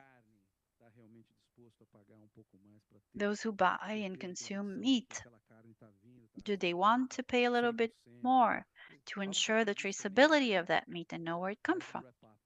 So basically, this is what I'm giving to you. It's kind of the question, and you can also wrap up right afterwards. I'm good at complaining, so it's no problem for me to talk about difficulties. I've been told I'm very grumpy by Fernando, by David. At lunch today, he told me this today. Well, regarding your question, I think there aren't many people who are willing to pay a bit more or to pay anything for that matter. And I think the consumer in the supermarket, I don't think he goes straight to the more expensive product because it's more sustainable.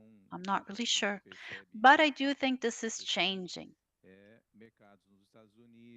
In the United States, in Europe, in other countries, we see consumers that go straight to those shelves inside the supermarket, and sometimes you have a specific place to get that kind of product in a supermarket. So there is a type of consumer that's paying attention. I think there is a investor that is willing to take a little bit more risk and that has understood that the system depends on these solutions for climate. So he will only continue to gain money, to earn money, if the system still works. So I think people will have to start paying because 10 years from now, it's going to be more expensive and more risky. Little by little, I think we are realizing that climate events are impacting us in the south. Not so long ago, we had problems of heavy rains in the south and drought in the north. So this impact shows the reality, the urgency. The UNFCCC model is not very compatible with reality, which is why they developed the voluntary market. But then it went maybe a little too fast. Now they're trying to correct. So, as David mentioned, I think we need many initiatives. They need to be developed at the same time.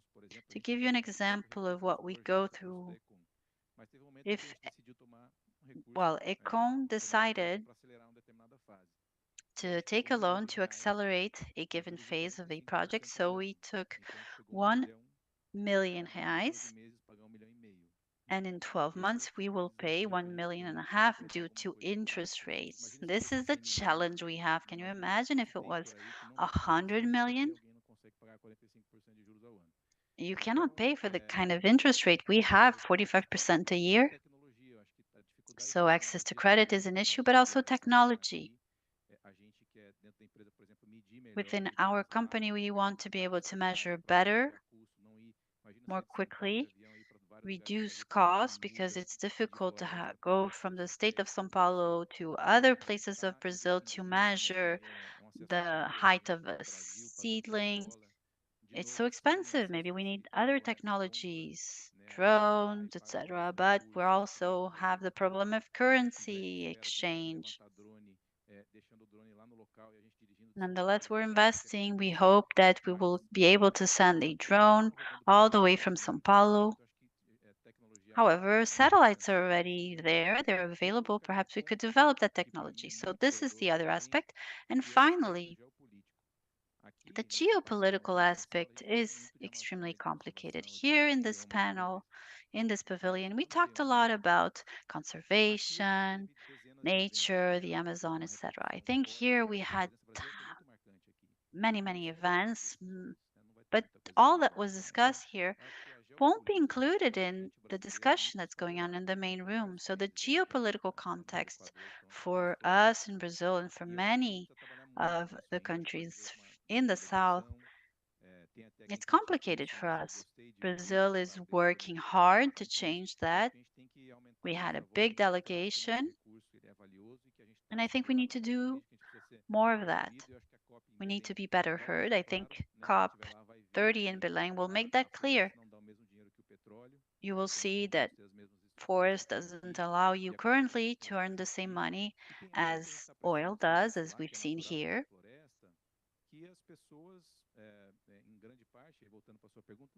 Going back to your question, a lot of the time it's a service that lots of people are not willing to pay a lot for.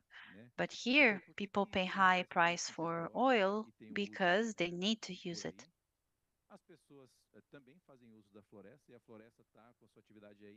However, forests provide a very important supply of very important things to us, but we don't pay for them. We're not willing to pay for them. That has to do with the discussion of additionality. We've had debates about this. We still have not been able to reach a consensus about additionalities. However, we continue to defend rural producers, those who protect the forest. We want to develop local communities, respect their differences.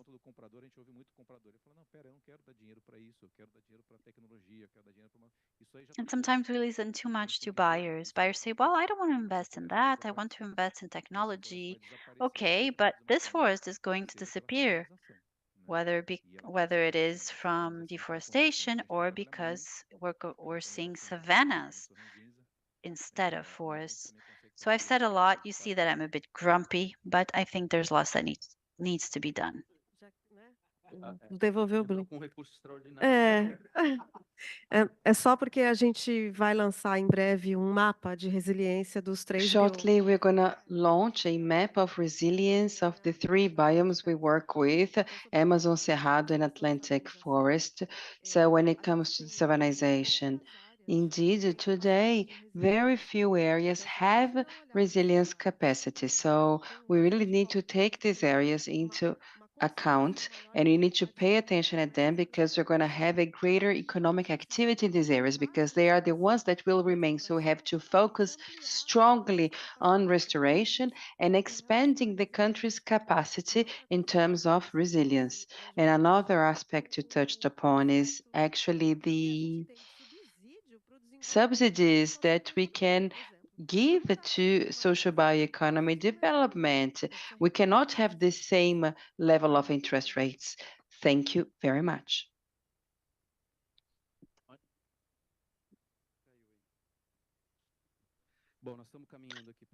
Well, we are approaching the end of our session. 7 more minutes. So I see Rodolfo, who is present, and he raised his hand. And I just wanted to say that at the beginning of the conference, Brazil submitted the Floresta para Sempre, Forest Forever proposal to have a global funding to finance the standing forest in another context that is not the carbon market or REDD. If we go ahead with this proposal, and we are working very hard to do so, I believe that we will be able to fund part of these efforts, especially when it comes to areas where we have indigenous communities and local population. I don't think the same thing will happen in private-owned land, because we have a threshold when it comes to taxing the conservation. But when it comes to a conservation unit, $25 per hectare is 10 times more than the best investment in conservation management in Brazil. An indigenous area of 1 million hectares having $20 million per year in terms of investment for the use of such a tool can actually give birth to a new model. But when it comes to private owned land, this is another topic. If everything goes well when it comes to the internal distribution, we will have to assign some priorities because we needed you needed to ensure an impact. So now, Rodolfo, I will pass on to you. And if someone else wants to ask a question, please raise your hand. So we have two people who are going to ask questions, and then we close. And if we have time, someone is going to reply. Thank you very much, André. Thank you very much. This has been a great panel, and I have two remarks. First of all, when it comes to restoration in connection to rural properties, when we provide a seedling, this use should be connected with a environmental rural registration so that we can ensure the traceability. And another strategy could be linking the companies to the provisions in the European regulation. There is this palm oil cultivation area, and it's a leased area, and we identified the liabilities of 240 smallholders, and we made an arrangement, which is we gave priority to the assessment of these environmental rural register requests, and we committed to provide technical assistance and fund the restoration. So in 1.5 years, these smallholders will no longer be able to operate if they do not regularize. So as a consequence, the company that will fund will comply with the ESG. Me as a state, I will comply with my ESG as well, and the producer will be able to regularize his situation and also to develop a loyalty with this company as well. So this is maybe yet another alternative to identify the companies that are now in the European regulation framework and try to do this type of partnership. As to the collective approach, we should think about managed forests, way to use the land, how we can have economic production.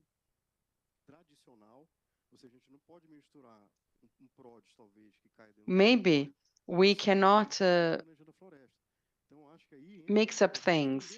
So we really need to advance with the territorial management plan in areas of extractivism of quilombola communities, so that they can make decisions as well as to the occupation and use of their territory.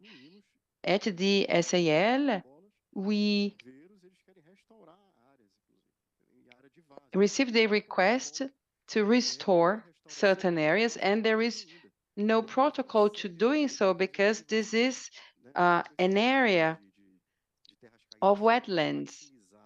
So we have actually a maximization of use in some areas due to the drought in other areas. So these are just some aspects I wanted to touch upon, and really the CAR, the Environmental Rural Register bottleneck, concerns me a lot, because in order to have access to credit, in order to have access to loans, this situation of the Environmental Rural Register should be in a regular situation. So this is really a bottleneck, because in the Amazon, most producers in the deep Amazon, they don't even have a mobile phone. Rodolfo, I'm sorry to interrupt you, but we have someone else. So otherwise, we are going to have a wider gap, because this smallholder will have no access to loan, and we will have a worsening of this scenario as a whole. And we have 2 million hectares converted into livestock, and 300,000 took place in areas of family agriculture. So we have to take this into account, how we can rebate this, how we can control it. And how does it translate in the social inequality? That will be the topic of our pre-dinner tonight. And to conclude, let's hear Rogério. Rogério, here. Hi. I work with the automatic monitoring detection of forest fire.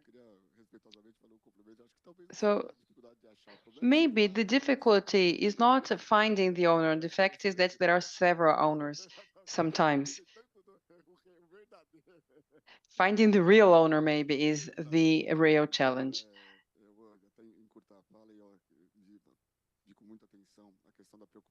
I heard what you said about the maintenance of projects, and I believe it should be taken into account.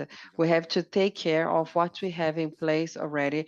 We have to maintain what is being undertaken right now, and I'd like to congratulate you all. Thank you very much, everyone. This is a hot topic, very important one.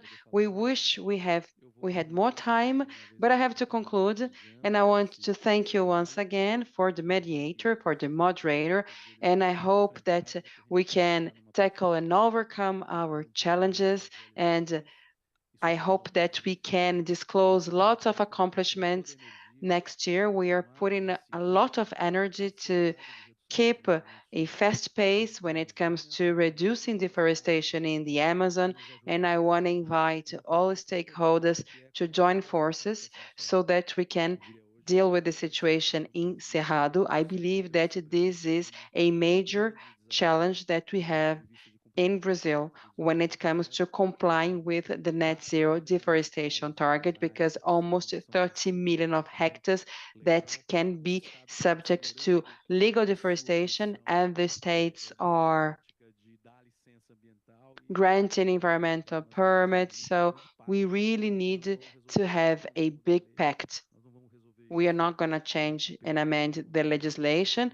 Command and control won't be enough, so we need dialogue, common understanding, and all the instruments referred to in here. Thank you very much, everyone. We are resisting bravely, and thank you for the ones following us online. Thank you. See you next time.